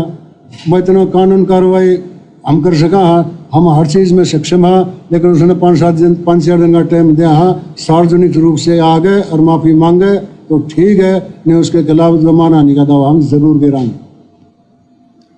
तो प्रधान जी क्या कह रहे हैं कि हमारे पास में बहुत सारे हथकंडे हैं, समाज से बहिष्कार उसका हम कर सकते हैं, मानहानि का दावा हम करेंगे। तो प्रधान जी से मेरी विनम्र प्रार्थना है, विनती है, प्रधान जी आप क्या मुझ पवन दास का और सतगुरु रामपाल जी के सच्चे शिष्यों का बहिष्कार करेंगे? आप कौन से समाज से हमारा बहिष्कार करेंगे? जिस समाज का हमने बरसों पहले से खुद ही बहिष्कार कर रखा है, जिस समाज की गलत परंपराओं का, कुरीतियों का, रीति रिवाजों का, आडंबर और पाखंडों का सतगुरु रामपाल जी के प्रत्येक भगत ने जो उनके ज्ञान को समझ चुका है, उन्होंने बहिष्कार कर रखा है। फिर भला आप हमारा कौन सा बहिष्कार करेंगे? आप क्या बहिष्कार कर सकते हैं कि समाज से हुक्का पानी बंद कर देंगे? अरे हमने तो जिस दिन उपदेश लिया उसी दिन हुक्के फोड़ दिए। हमने वो ढेढ़ कर्म, वो नीच कर्म उसी दिन त्याग दिया। बीड़ी सिगरेट पीना, हुक्का पीना, तंबाकू सेवन करना, मांस मदिरा का सेवन करना। तो आप समाज से क्या बहिष्कार करेंगे? हमने तो खुद ही इन चीजों का बहिष्कार कर रखा है। दूसरा, आप किस चीज का बहिष्कार करोगे? शादी विवाह में आना जाना, आप यहां से लोगों का बहिष्कार करते हैं कि जो व्यक्ति पंचायत की बात नहीं मानेगा, किसी भी शादी विवाह में आना जाना बंद, यानी समाज से उसका बहिष्कार किया जाता है। अरे जिस दिन सतगुरु रामपाल जी का भगत उनसे उपदेश ले लेता है, उसी दिन से वो इन फालतू की परंपराओं को त्याग देता है। शादी विवाह में आना जाना, शामिल होना उसी दिन से त्याग देता है। इन गंदी परंपराओं का बहिष्कार कर देता है, जिन परंपराओं ने समाज को कर्जे के नीचे दबा रखा है। उसी दिन से भात भरना, भात में जाना, भात में पाटड़े पर चढ़ना, पीलिया लेना या देना, इन सभी कुप्रथाओं का, कुपरंपराओं का सतगुरु रामपाल जी के भक्तों ने वर्षों से बहिष्कार कर रखा है। फिर भला आप अब क्या नया बहिष्कार करेंगे? ये होली मनाना, दिवाली मनाना, मकर संक्रांति मनाना, कोई भी त्योहार मनाना, ये सतगुरु रामपाल जी के भक्तों ने वर्षों पहले त्याग रखा है, बहिष्कार कर रखा है इन त्योहारों का, जो कि भक्ति में बाधक हैं। तो आप जी क्या बहिष्कार करेंगे? कहां से बहिष्कार करेंगे? आप सोच भी नहीं सकते समाज की उन प्रथाओं को, परंपराओं को, कुरीतियों को सतगुरु रामपाल जी के भक्तों ने वर्षों पहले त्याग रखा है, उनका बहिष्कार कर रखा है। बीड़ी, सिगरेट, गुटखा, हुक्का, बीड़ी, ये जितने भी दुर्व्यसन हैं, नशे हैं, सतगुरु रामपाल जी का भगत उपदेश लेते ही सबसे पहले इनका बहिष्कार करता है। तो प्रधान जी, समाज में फैली जिन जिन इन बुराइयों से, इन प्रथाओं से, आडंबरों से आप और आपका समाज भी दूर नहीं है। सतगुरु रामपाल जी का भगत नाम उपदेश लेते ही सर्वप्रथम उनका बहिष्कार कर देता है। तो हमने तो खुद ही समाज को बहिष्कृत कर रखा है, फिर भला समाज हमारा क्या बहिष्कार करेगा? कभी ध्यान से संत जी के प्रवचन सुनिए, सत्संग सुनिए, उनकी नियम और मर्यादाओं के विषय में जानिए। जब प्रथम बार कोई संत रामपाल जी से उपदेश लेता है तो 21 नियम है। आपने ज्ञान गंगा पुस्तक पढ़ी होगी, अगर इन लोगों ने आपको दी होगी तो, आश्रम वालों ने, उसमें 21 सूत्रीय नियम है। सबसे पहले सतगुरु रामपाल जी इन बुराइयों का बहिष्कार करवाते हैं जो समाज के लिए अभिशाप है, समाज के लिए जहर है। उसके बाद 4 महीने के उपरांत सतगुरु रामपाल जी दूसरा नाम सतनाम देते हैं। 21 नियमों के अलावा उसमें 34 नियम हैं। आप और आपका समाज तो उन नियम के विषय में जानता भी नहीं है, जिनका बहिष्कार सतगुरु रामपाल जी के भक्तों ने वर्षों पहले से कर रखा है। तो प्रधान जी, आप कहां कहां से हमारा बहिष्कार करेंगे? हमने तो पहले समाज का बहिष्कार कर रखा है। दूसरी बात, आप कह रहे हैं कि मानहानि का दावा ठोकेंगे। कहां ठोकोगे? कोर्ट में, न्यायालय में। अरे सरपंच जी, आप क्या बोल रहे हैं? लोग आपको सुन रहे हैं, लोग आपको देख रहे हैं। आपकी करनी और कथनी में रात दिन का अंतर हो रहा है। एक तरफ तो आप कहते हैं हम पंचायती हैं, खा पंचायत, जिसका जिक्र बीबीसी लंदन तक है, और जो न्याय हम कर देंगे वो कोई नहीं कर सकता। हम समाज से बहिष्कार भी कर सकते हैं। और दूसरी तरफ आप कह रहे हैं कि हम पवन दास के ऊपर मुकदमा ठोकेंगे। मुकदमा कहां ठोका जाएगा? कोर्ट में, न्यायालय में। फिर आपकी पंचायत क्या रह गई? फिर आप काहे के पंचायती? और क्या वजूद रह गया आपकी महम 24 खा पंचायत का? अरे पंचायतें तो अपना निर्णय स्वयं करती हैं, और आप कह रहे हो कि हम मुकदमा ठोकेंगे मानहानि का। तो आपकी पंचायत का फिर क्या वजूद रह गया, जब आप पंचायतियों को भी पवन दास पर मुकदमा ठोकने के लिए कोर्ट में जाना पड़ रहा है? तो कौन सी न्याय प्रणाली बड़ी होगी? महम 24 खा पंचायत या फिर ये कोर्ट वाली पंचायत, जो उन पंचायतियों को भी कोर्ट में जाना पड़ रहा है? फिर आपकी पंचायत का क्या वजूद रह गया प्रधान जी? अरे पंचायतें तो अपनी परंपरा को बनाए रखते हैं, जो भी निर्णय होता है अपने स्तर पर करते हैं, कोर्ट का सहारा नहीं लेते। और यदि वर्तमान में कोर्ट का सहारा लेना पड़ रहा है तो छोड़ दो फिर अपनी झूठी पंचायतों को। केवल नाम रह गया, फॉर्मेलिटी रह गई। तो आप जी क्या कह रहे हैं और क्या करने जा रहे हैं, आप स्वयं अपनी करनी और कथनी के अंतर को देख सकते हैं। इसके बाद भाई और बहनों, खा पंचायत के एक दूसरे व्यक्ति जिनका नाम रामपाल राठी है, जो अपने आप को जनरल सेक्रेटरी बताते हैं खा पंचायत का, उनके भी विचार सुन लेते हैं। वो क्या कुछ कह रहे हैं मुझ पवन दास के वीडियो के ऊपर, उसके बाद उस पर भी स्पष्टीकरण देंगे।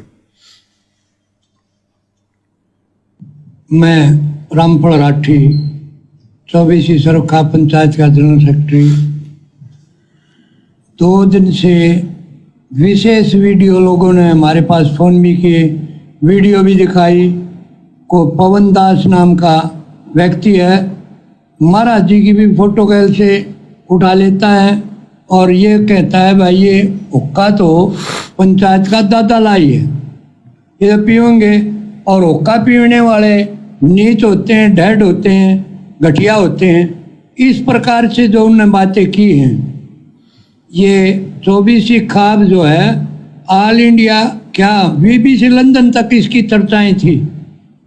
लेकिन इस महान खाप जो 24 की आज देश में जिक्रा भी चलता है, उसी खाप के ऊपर टीका टिप्पणी करने से दूसरी खाप भी जो खापों के प्रधान आए हुए थे सम्मान समारोह, उनके भी फोन आए, भाई ये रामपाल के चेले इस तरह भड़काने लग रहे हैं, खापा की बेइज्जती करने लग रहे हैं, आपने क्यों सम्मान किया।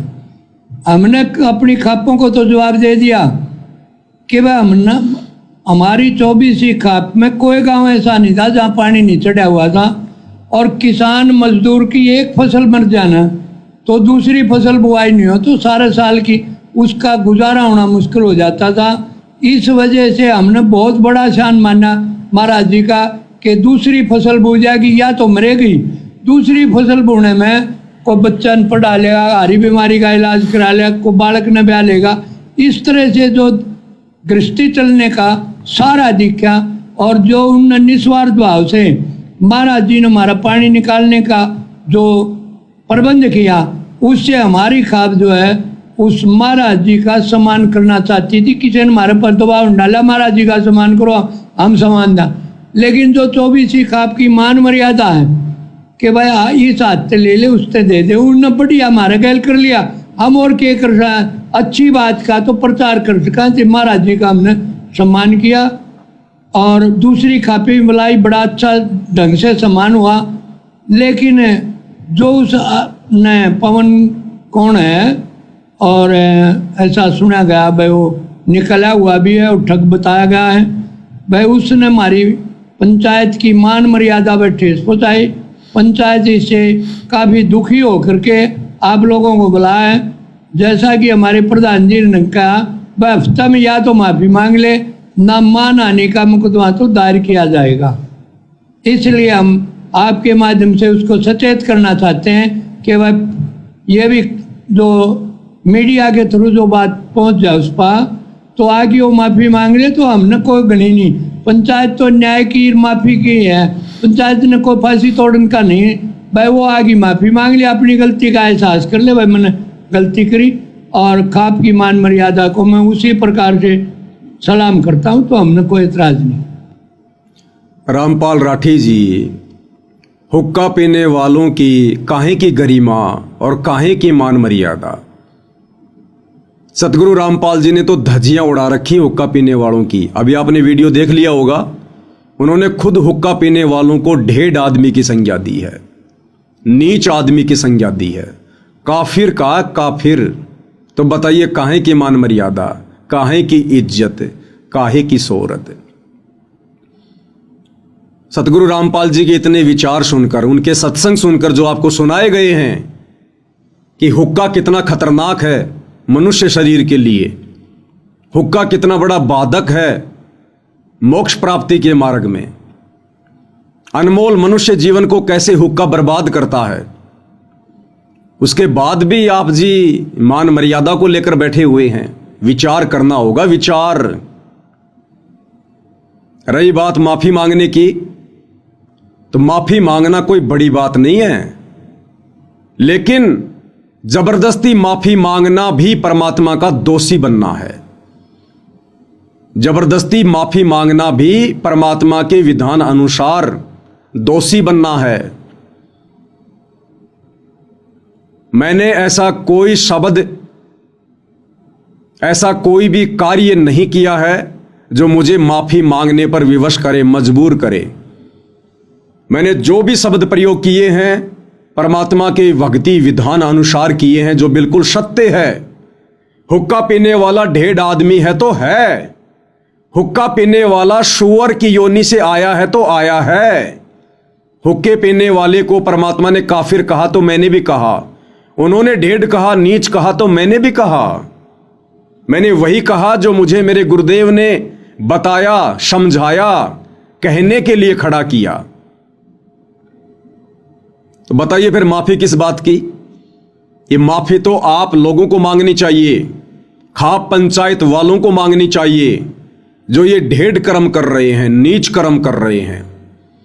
ये माफी उन तमाम शतलोक आश्रमों से जुड़े हुए दुर्बुद्धि प्राप्त लोगों को मांगनी चाहिए, जो लोग आपको सतगुरु रामपाल जी के भक्ति विधान से परिचित नहीं करवा रहे हैं, जो लोग आपको सतगुरु रामपाल जी के नियम और मर्यादाओं से परिचित नहीं करवा रहे, जो स्वयं की मान बढ़ाई के भूखे हैं, आप लोगों को मोहरा बनाया है और आप लोगों ने भी जज्बात में आकर, स्वार्थों के वशीभूत होकर महाराज जी के भक्ति विधान और नियमों से अपरिचित होने के कारण जल्दबाजी में ये मान सम्मान का कार्यक्रम रखा।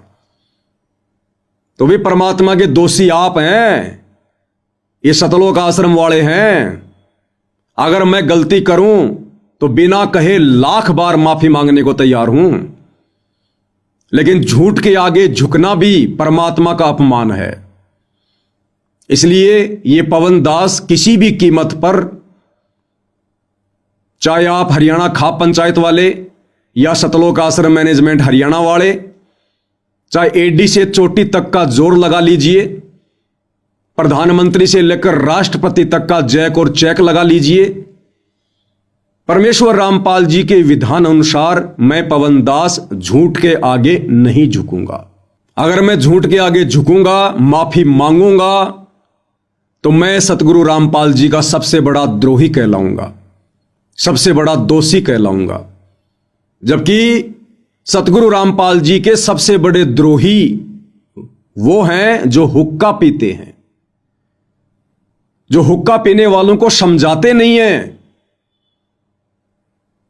जो नशा करने में, हुक्का पीने में दूसरे का सहयोग करते हैं, उनको सतगुरु रामपाल जी ने परमात्मा का द्रोही बताया, द्रोही। सतगुरु रामपाल जी के मुख कमल से आपको सुना देते हैं कि हुक्का पीने वाला परमात्मा का सबसे बड़ा द्रोही है। हिंदू तुर्क को जो दीनी तलाक, पीवे तमाकू वो सरे के कजाक। भगवान के द्रोही हैं जो लोग तमाकू प्रयोग करते हैं, भगवान के द्रोही हैं जो लोग तमाकू प्रयोग करते हैं, भगवान के द्रोही हैं जो लोग तमाकू प्रयोग करते हैं। कहते हैं अब हिंदुओं को समझाते हैं। तो क्या कहा सतगुरु रामपाल जी ने कि परमात्मा के द्रोही हैं वो लोग जो तमाकू प्रयोग करते हैं। द्रोही कैसे? क्योंकि परमात्मा यहां संत रूप में हम मनुष्य शरीरधारी जीव आत्माओं का उद्धार करने के लिए आते हैं। पहले हमें वो मनुष्य जन्म देते हैं, फिर उस मनुष्य जन्म में संत रूप में वे स्वयं आकर हमें अपनी शरण में लेते हैं, सत्संग करते हैं, प्रवचन करते हैं, हमें उन तमाम भक्ति विरुद्ध कर्मों से, कुकर्मों से परिचित करवाते हैं जो भक्ति बाधक होते हैं। और उसके बावजूद भी जो व्यक्ति इन बुराइयों को नहीं त्यागता है, तो वो परमात्मा का सबसे बड़ा द्रोही होता है, सबसे बड़ा दोषी होता है वो। अब आगे सतगुरु रामपाल जी परमात्मा कह रहे हैं कि एक तरफ तो तुम अपने आप को हिंदू कहलाते हो कि हम हिंदू हैं, हम सनातनी हैं, और गाय को अपनी माता का दर्जा देकर बैठे हैं कि गाय हमारी माता है, गाय हमारी माता है। प्रधान जी, आगे इस सत्संग को ध्यान से सुनना जो सतगुरु रामपाल जी सुना रहे हैं। आप हुक्का पीने वाले, तमाकू पीने वाले, बीड़ी सिगरेट पीने वाले लोग गाय का खून पी रहे, गाय का खून। अरे हिंदू समाज में गाय को मारकर खाने वाला, गाय का मांस खाने वाला व्यक्ति कितना बड़ा दोषी होता है, कितना बड़ा परमात्मा का द्रोही होता है। ऐसे व्यक्ति का समाज से बहिष्कार कर दिया जाता है, लोग उससे नफरत करने लगते हैं जो व्यक्ति गाय का मांस खाता है।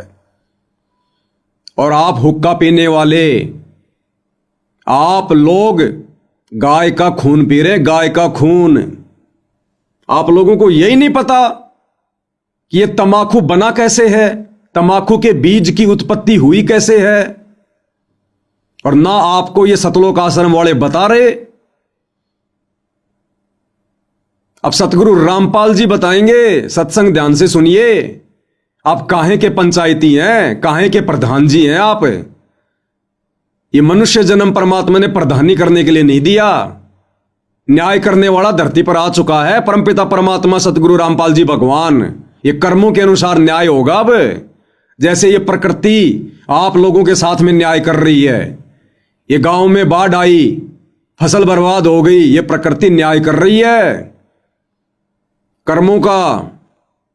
अभी तो ना जाने कितने कर्म बाकी हैं जिनका प्रभाव आप लोगों पे पड़ेगा, देश दुनिया पर पड़ेगा, क्योंकि वर्तमान में सारी दुनिया युग परिवर्तन के दौर से गुजर रही है। 2028 निर्धारित समय है। हर प्रकार से प्रकृति तांडव मचाएगी। अभी तो ढंग से शुरुआत भी नहीं है। अतिवृष्टि, अनावृष्टि, ओलावृष्टि, सूखा, बाढ़, महामारियां, युद्ध, गृह युद्ध। अभी आपने देखा क्या है?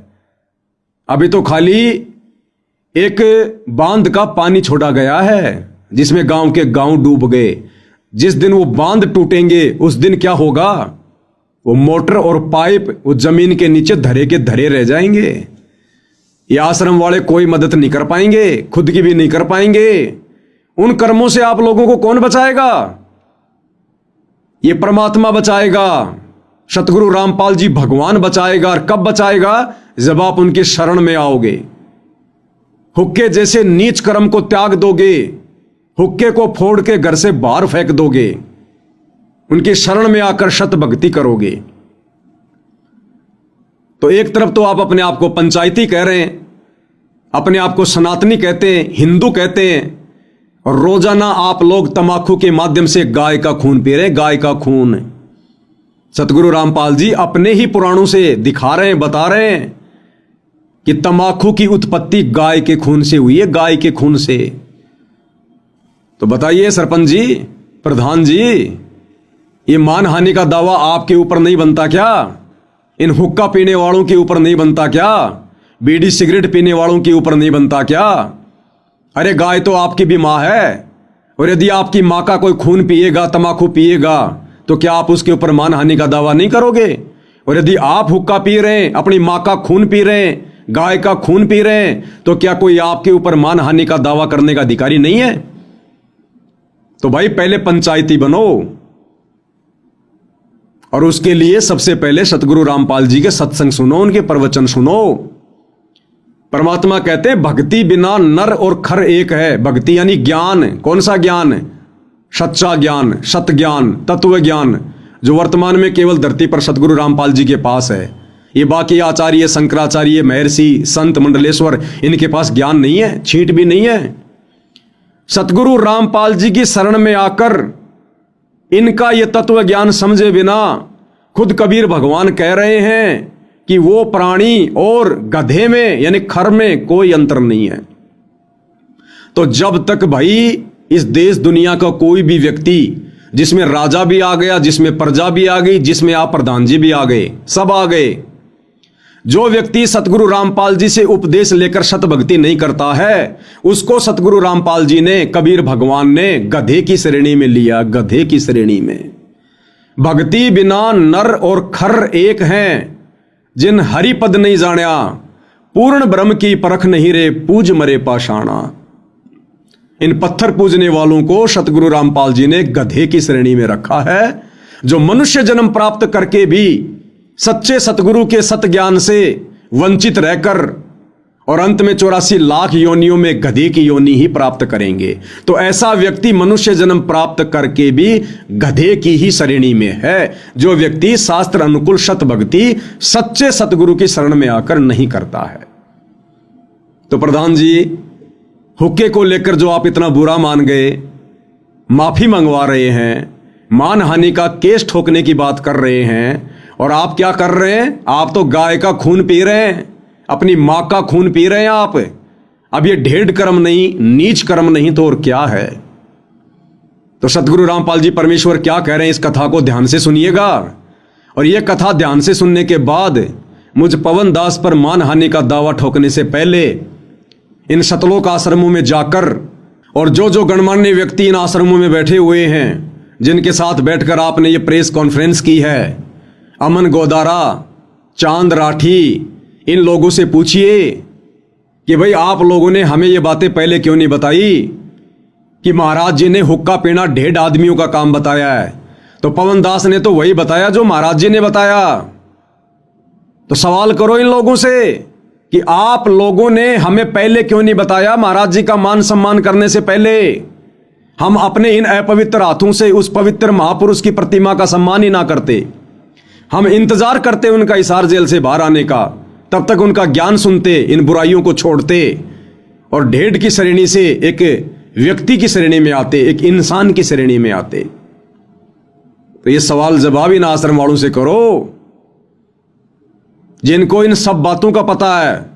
ये सत्संग इन्होंने भी सुन रखे हैं, हमसे ज्यादा सुन रखे हैं, लेकिन ये वर्तमान में काल प्रेरित हैं, अहंकार वश हैं, मान बढ़ाई में फंसे हुए हैं। इनको मान सम्मान चाहिए, इनको चौधर चाहिए, इनको भक्ति और भगवान नहीं चाहिए। और ऐसे लोगों की कुसंगति आप करने लग गए। ये आपका दुर्भाग्य जो डायरेक्ट आपको ऐसे काल प्रेरित लोगों की कुसंगति मिल गई। अगर बचना है और बचाना है अपने परिवार को, मनुष्य जन्म को सफल करना है, तो सतगुरु रामपाल जी के कुछ महीने शांति से, धैर्यपूर्वक, निष्पक्ष भाव से सत्संग सुनिए। उसके बाद आपको पता चलेगा कि मान हानि का मुकदमा जो आप करने की सोच रहे हैं और पवन दास से माफी मंगवाने की सोच रहे हैं, ये माफी फिर सतगुरु रामपाल जी से आप लोगों ने मांगनी पड़ेगी। आप लोगों ने तो क्या कह रहे हैं सतगुरु रामपाल जी? हुक्का पीने वाले तो गाय का खून पी रहे हैं, गाय का खून। गऊ को माता की तुल्य मानते हो, बिल्कुल ठीक है। क्योंकि कहते हैं जिसका हम दूध पीते हैं उसने मां कहते हैं। तो गाय का दूध पीते, पहले गाय ही होती थी, भैंस तो देखने भी नहीं थे अपने क्षेत्र में।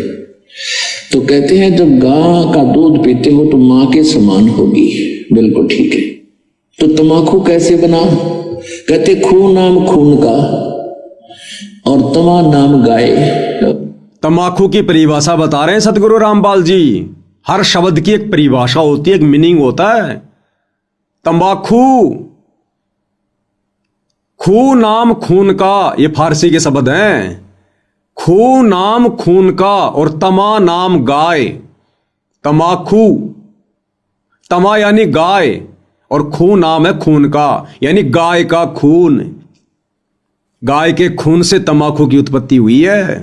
ध्यान से सुनिएगा, ये फारसी का शब्द है। खू माने खून का, तमा नाम गाय, सौगंध 100 बार इसको ना खाए। तो एक राजा का साडू भगत था, ऋषि। एक दिन उस राजा का जो लड़की ब्याह रखी थी, उसने अपनी बहन को निमंत्रण भेज दिया कि हमारे घर आओ भोजन पर। ऋषि की पत्नी ने अपने पति से कहा कि मेरी बहन का संदेशा आया है, उनके यहां भोजन करने चलना है। ऋषि बोला कि रहने दे भगवान, इन अपने ते ठाडा का भीतर ना बढ़िया करते। एक समय एक ऊंट मर गया और एक गिद्दड़ जो है उस ऊंट ने खाता खाता अच्छा थोथा कर लिया अंदर थे, और जो बाहर से चाम था वो सूख गया। और गिद्दड़ जो घना गया अंदर चला गया, वो बंद हो गया पाछे, तो चाम कति सूख कर खड़ंग हो रहा था, वो पड़ गया गिद्दड़, घना खुद गया और गादड़ भीतर रुक गया ना लिकड़ा मारच करके रोए। एक हफ्ते पाछे वर्षा होगी, वर्षा होने तक वो नरम हो गया चाह, वो गादड़ फिर मार के सिर निकला, कसूती स्पीड पे पकड़ रहा। तो साथी बोले रहा कित गया था? जो बोला वह गया कि था, एक अनुभव तो हो गया, बोला अपने तो बड्डे का भीतर नहीं बढ़े। तो यहां ऋषि ने बहुत समझाया पर उसकी पत्नी मानी को ना, अक्के हो गए नहीं तो जाया करें, इस आके जुल्म कर रहा है नो सरों। तो बोला ले चलता है, वो चले गए। अब राजा ने उसने 36 पकवान बना रखे, ये इधर उधर देख जरा बताओ भाई। अब ऋषि ने जिसा मन मार के खाया वो वापस आ गए। अब उसकी पत्नी बोली कि हमने बुलाना चाहिए, ये नौनाते गल है। कि हफ्ते 10 दिन महीने पीछे ऋषि की पत्नी बोली हमने बुलाना चाहिए। उसका पति बोला तो ठीक है, ले करता हूं व्यवस्था। तो उसने, क्योंकि संत के भगत के पास कमाई होती है अपने भक्ति की, धर्म पुण्य की, तो उसने ऊपर स्वर्ग में अपनी सुरती लाई, टेलीफोन किया तो स्वर्ग से एक कामधेनु मंगा ली। कामधेनु गाय जो मनोकामना पूर्ण करती है। ऊपर से एक टेंट आ गया बढ़िया, स्वर्ग से अलग एक टेंट लगा दिया। और ऋषि आसपास के ऋषि बुला लिए, भाई आज हमारे राजा होगा, उनका न्योता है, हमारा साधु है, सेवा करवा दिया। अब वो ऋषि साधु भक्त जो आसपास कुटिया में रहा करते जंगल में, वह भी आ गए। राजा ने नीचा दिखाने के लिए हजारों की संख्या में सैनिक ले लिए। अगर साधु की मरोड़ काट दिखाऊंगा, मेरी दोना पूरी वाह वाह हो जाएगी। ये आग और नारी हमारे अंदर एक जलालत भरी पड़ी है। तो राजा ने सैकड़ों हजारों सैनिक ले लिए और आप भी चल पड़ा। अब ऋषि ने वहां जैसी व्यवस्था थी अपना घास फूस बिछा कर वहां टेंट टांट लगवा दिए, बिस्तर बिछवा दिए। क्योंकि संतों के पास एक ऐसा धन होता है, वो अपनी सिद्धि से बहुत कुछ व्यवस्था कर सकते हैं। अब सारे टेंट लगा रखे, टेंट टू टेंट फूस बिछा के ऊपर तो वो अच्छे बढ़िया वस्त्र बिछा रखे। तो भोजन शुरू हो गया। अब उसमें क्या था कि वहां जाकर के एक प्रार्थना करते थे कि इतने व्यक्तियों का भोजन तैयार हो, कामधेनु माता उतना तैयार हो गया, वो जावे और प्लेट ठा के सप्लाई करने लगे। सब छका दिए बढ़िया भोजन।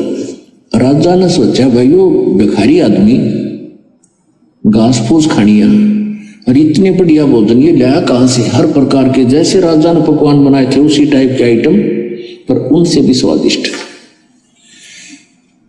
जब सब खाना वाना खा लिया, राजा ने पूछा भाई कहां से लाए ये भोजन, कहां से बनवाया आपने? तो उसने कहा राजन मैंने स्वर्ग से अपनी कमाई मत है, अपने पुण्य डिपॉजिट करवा के वहां से मंगाई है। एक कामधेनु है, इस कामधेनु गाय में इतनी वो है कि कितना ही भोजन करने गया पूरी सेना भी जमाई जा सकती है। मेरे पास कई लाख सेना, बोला जी सारी सेना पूरी पृथ्वी ने भी जमा ले, चाहे इस तरह खाना खिला दे। राजा बोला सैनिकों इस गाय को छीन लो। साधु की यार इतनी हो है, सैनिकों इस गाय को छीन लो और चलो, ये कंगाल के करेगा अपने काम आवेगी, राजा के घर पे जरूरत है इसकी। तब ऋषि ने कहा कि हे माता आप स्वर्ग चली जाइए, मेरी काबू से बाहर बात हो गई है। तो ऐसे ही वो गौ जो है ना कामधेनु उस टेंट को चीरती हुई आकाश में उड़कर चल पड़ी। राजा ने तीर मारा, वह खुरमा लग गया और खुरमे से रक्त गिरता हुआ जहां जहां भी रक्त गिरा उस गाय का, वहां पर यह बीमारी पैदा होगी, तमाकू। अब क्या बताते हैं कि तुम एक तरफ तो हिंदू को आओ और फिर गाय के खून न पियो, तमाकू बना के हुक्का में डाल के बीड़ी सिगरेट फीके। या तो तुमने ज्ञान नहीं या स्वाद पड़ गया। ज्ञान नहीं था तो अब समझ लीजिए, और ये इसे अड़ंगे का स्वाद अच्छा नहीं होता जो शरीर में नुकसान सारे खराब करे। तो क्या बताते हैं, खून नाम खूं का, तमा नाम गाय, सौगंध 100 बार इसको ना खाए। कहते हैं 100 बार सौगंध, इसकी 100 बार प्रतिज्ञा करो, इसको खाना नहीं। तो हरियाणा महम 24 खा पंचायतों के आदरणीय प्रधान जी, सरपंच जी, अभी आप जियों ने सतगुरु रामपाल जी के मुख कमल से सुना कि इस तमाकू जैसी बीमारी की उत्पत्ति कैसे हुई। गाय के खून से तमाकू बना है, गाय के खून से तमाकू का पौधा। जिस तमाकू को आप जी पंचों का प्याला कहते हैं, अपनी गरिमा समझते हैं, ये गाय के खून से बना है। तो एक तरफ तो आप अपने आप को हिंदू कहलाते हो कि हम हिंदू हैं, हम प्रधान हैं, हम सरपंच हैं, हम सनातनी हैं, हम न्याय करते हैं। अब आप खुद ही बताइए ये काहे का न्याय है? जो व्यक्ति गाय का खून पी रहा है, ऐसा व्यक्ति तो परमात्मा का द्रोही है, द्रोही।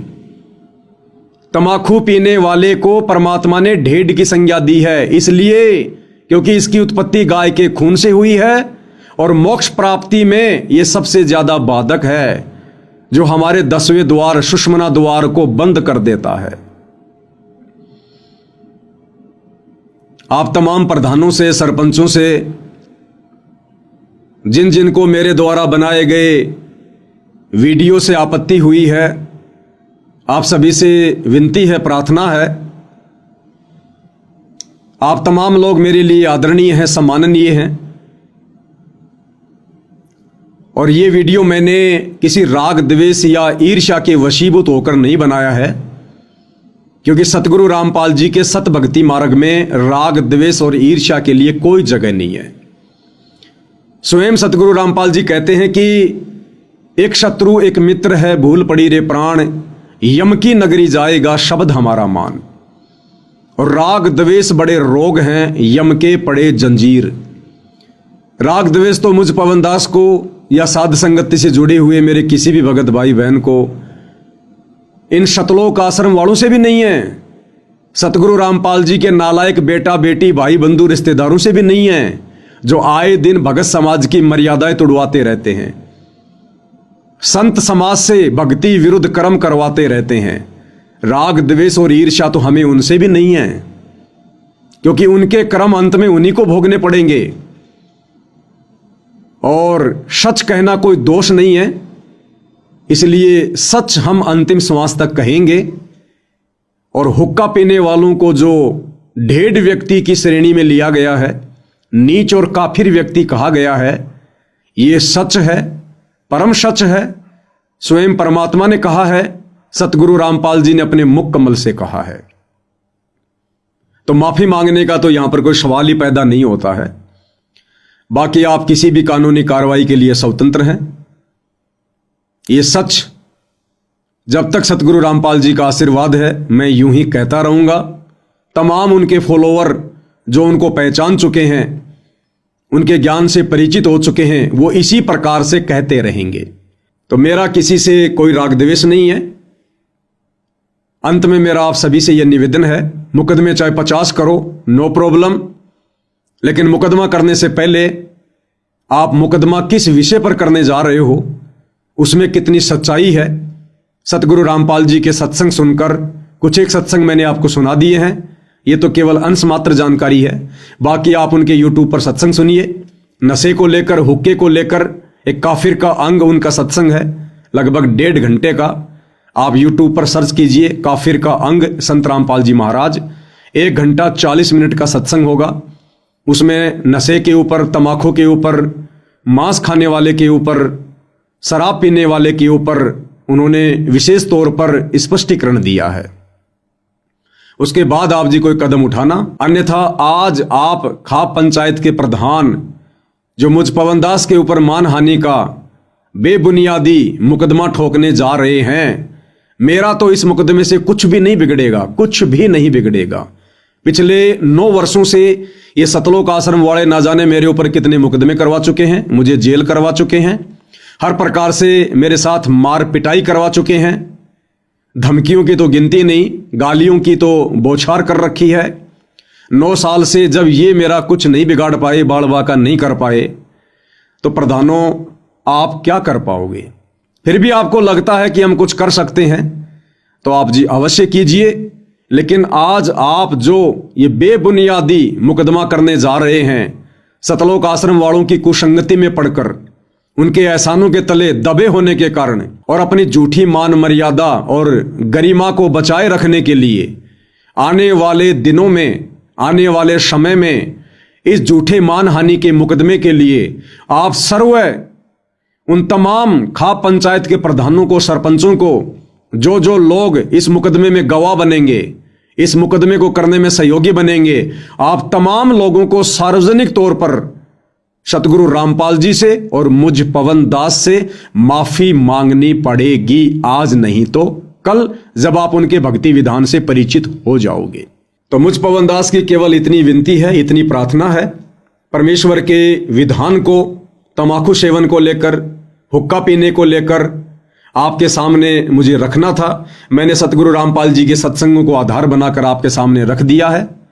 अब इसके बाद जो भी निर्णय है वो आपका है।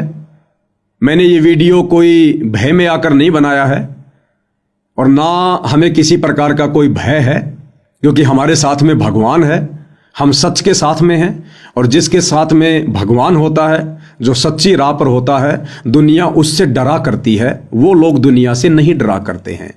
तो ये वीडियो मैंने एक बार जो पुनः बनाया है, ये आप लोगों को फिर से परमात्मा का दोही बनने से बचाने के लिए बनाया है। ये झूठा मानहानि का मुकदमा करके आप अपने और अधिक ये कर्म ना बिगाड़ो, ना फोड़ो। पहले से आप लोगों के इतने ये कर्म बिगड़े हुए हैं कि आप लोगों के ऊपर आपत्ति आ रही है। ये गांव में बाढ़ आना, फसलें बर्बाद होना, इतना नुकसान होना, ये आपके कर्मों का परिणाम है। ऊपर से संत भक्तों के ऊपर झूठे मुकदमे, आप और अधिक अपने कर्म फोड़ोगे, कर्म बिगाड़ोगे, परिणाम तो फिर आने वाले समय में भुगतने पड़ेंगे। आज ये मेरा पहला वीडियो है। कल का वीडियो सतलोक आश्रम वालों के ऊपर होगा। वो सतलोक आश्रम वाले जो इस प्रेस कॉन्फ्रेंस में आप लोगों के साथ में बैठे हैं, जो आप लोगों को भड़का रहे हैं, आप लोगों को उकसा रहे हैं अपने धार्मिक धंधे के लिए कि पवन दास को जेल में करवा दिया जाएगा तो हमारा धार्मिक धंधा बढ़िया चलेगा, अच्छा चलेगा। संगत को कोई सच्चाई बताने वाले नहीं रहेंगे। जो जो व्यक्ति सच्चाई बताएं उनके ऊपर झूठे मुकदमे लगाकर जेल में डलवा दो। कितनी बार डलवाओगे, कितने मुकदमे लगवाओगे? हमें परमात्मा की शरण प्राप्त है, हमारे ऊपर परमात्मा का आशीर्वाद है। सच हम यूं ही कहेंगे, हमने झूठ बहुत कही, बेहिसाब की कही। कब तक? जब तक हमें सच का पता नहीं था, सच्चे सतगुरु की शरण प्राप्त नहीं थी। भाई अब तो हम झूठ को सामने लाने के लिए और सच को सर्व समाज के सामने रखने के लिए अपना सिर भी कटवाना अपना सबसे बड़ा सम्मान समझेंगे। फिर ये छोटे मोटे मुकदमे, भला इनकी तो बिसात ही क्या है, इनकी तो औकात ही क्या है। तो भाई और बहनों, आज के वीडियो में केवल मैं इतना ही कहना चाहूंगा। बाकी फिर अगला वीडियो इन सतलोक आश्रम वालों के ऊपर होगा। इन्होंने किस प्रकार से इन पंचायत वालों को सच्चाई से दूर रखा और किस प्रकार से ये लोग सच कहने से डर रहे हैं, इस विषय पर हम विशेष विश्लेषण उन सतलोक आश्रम वालों के इंटरव्यू को आधार बनाकर कि उन्होंने अपने मुख से क्या कुछ इस प्रेस कॉन्फ्रेंस में कहा है, आपके सामने रखेंगे, बताएंगे। तो आज के इस वीडियो में मुझ पवन दास की एक कोशिश थी, सतगुरु रामपाल जी के आशीर्वाद से, उनके ज्ञान आधार से आप तमाम हरियाणा खाप पंचायत के उन प्रधानों को, सरपंचों को जो अभी सतगुरु रामपाल जी के ज्ञान और उनकी शरण से दूर हैं, ये मेरा एक पहला प्रयास था। आगे भी मेरा ये प्रयास आप भक्ति से भटके हुए भाई बहनों को समझाने का जारी रहेगा। तो अगले वीडियो का इंतजार करें। आज के वीडियो में केवल इतना ही। परमेश्वर रामपाल जी का आशीर्वाद हम सभी के ऊपर इसी प्रकार से बना रहे। बंदी छोड़ सतगुरु रामपाल जी परमेश्वर जी की जय हो।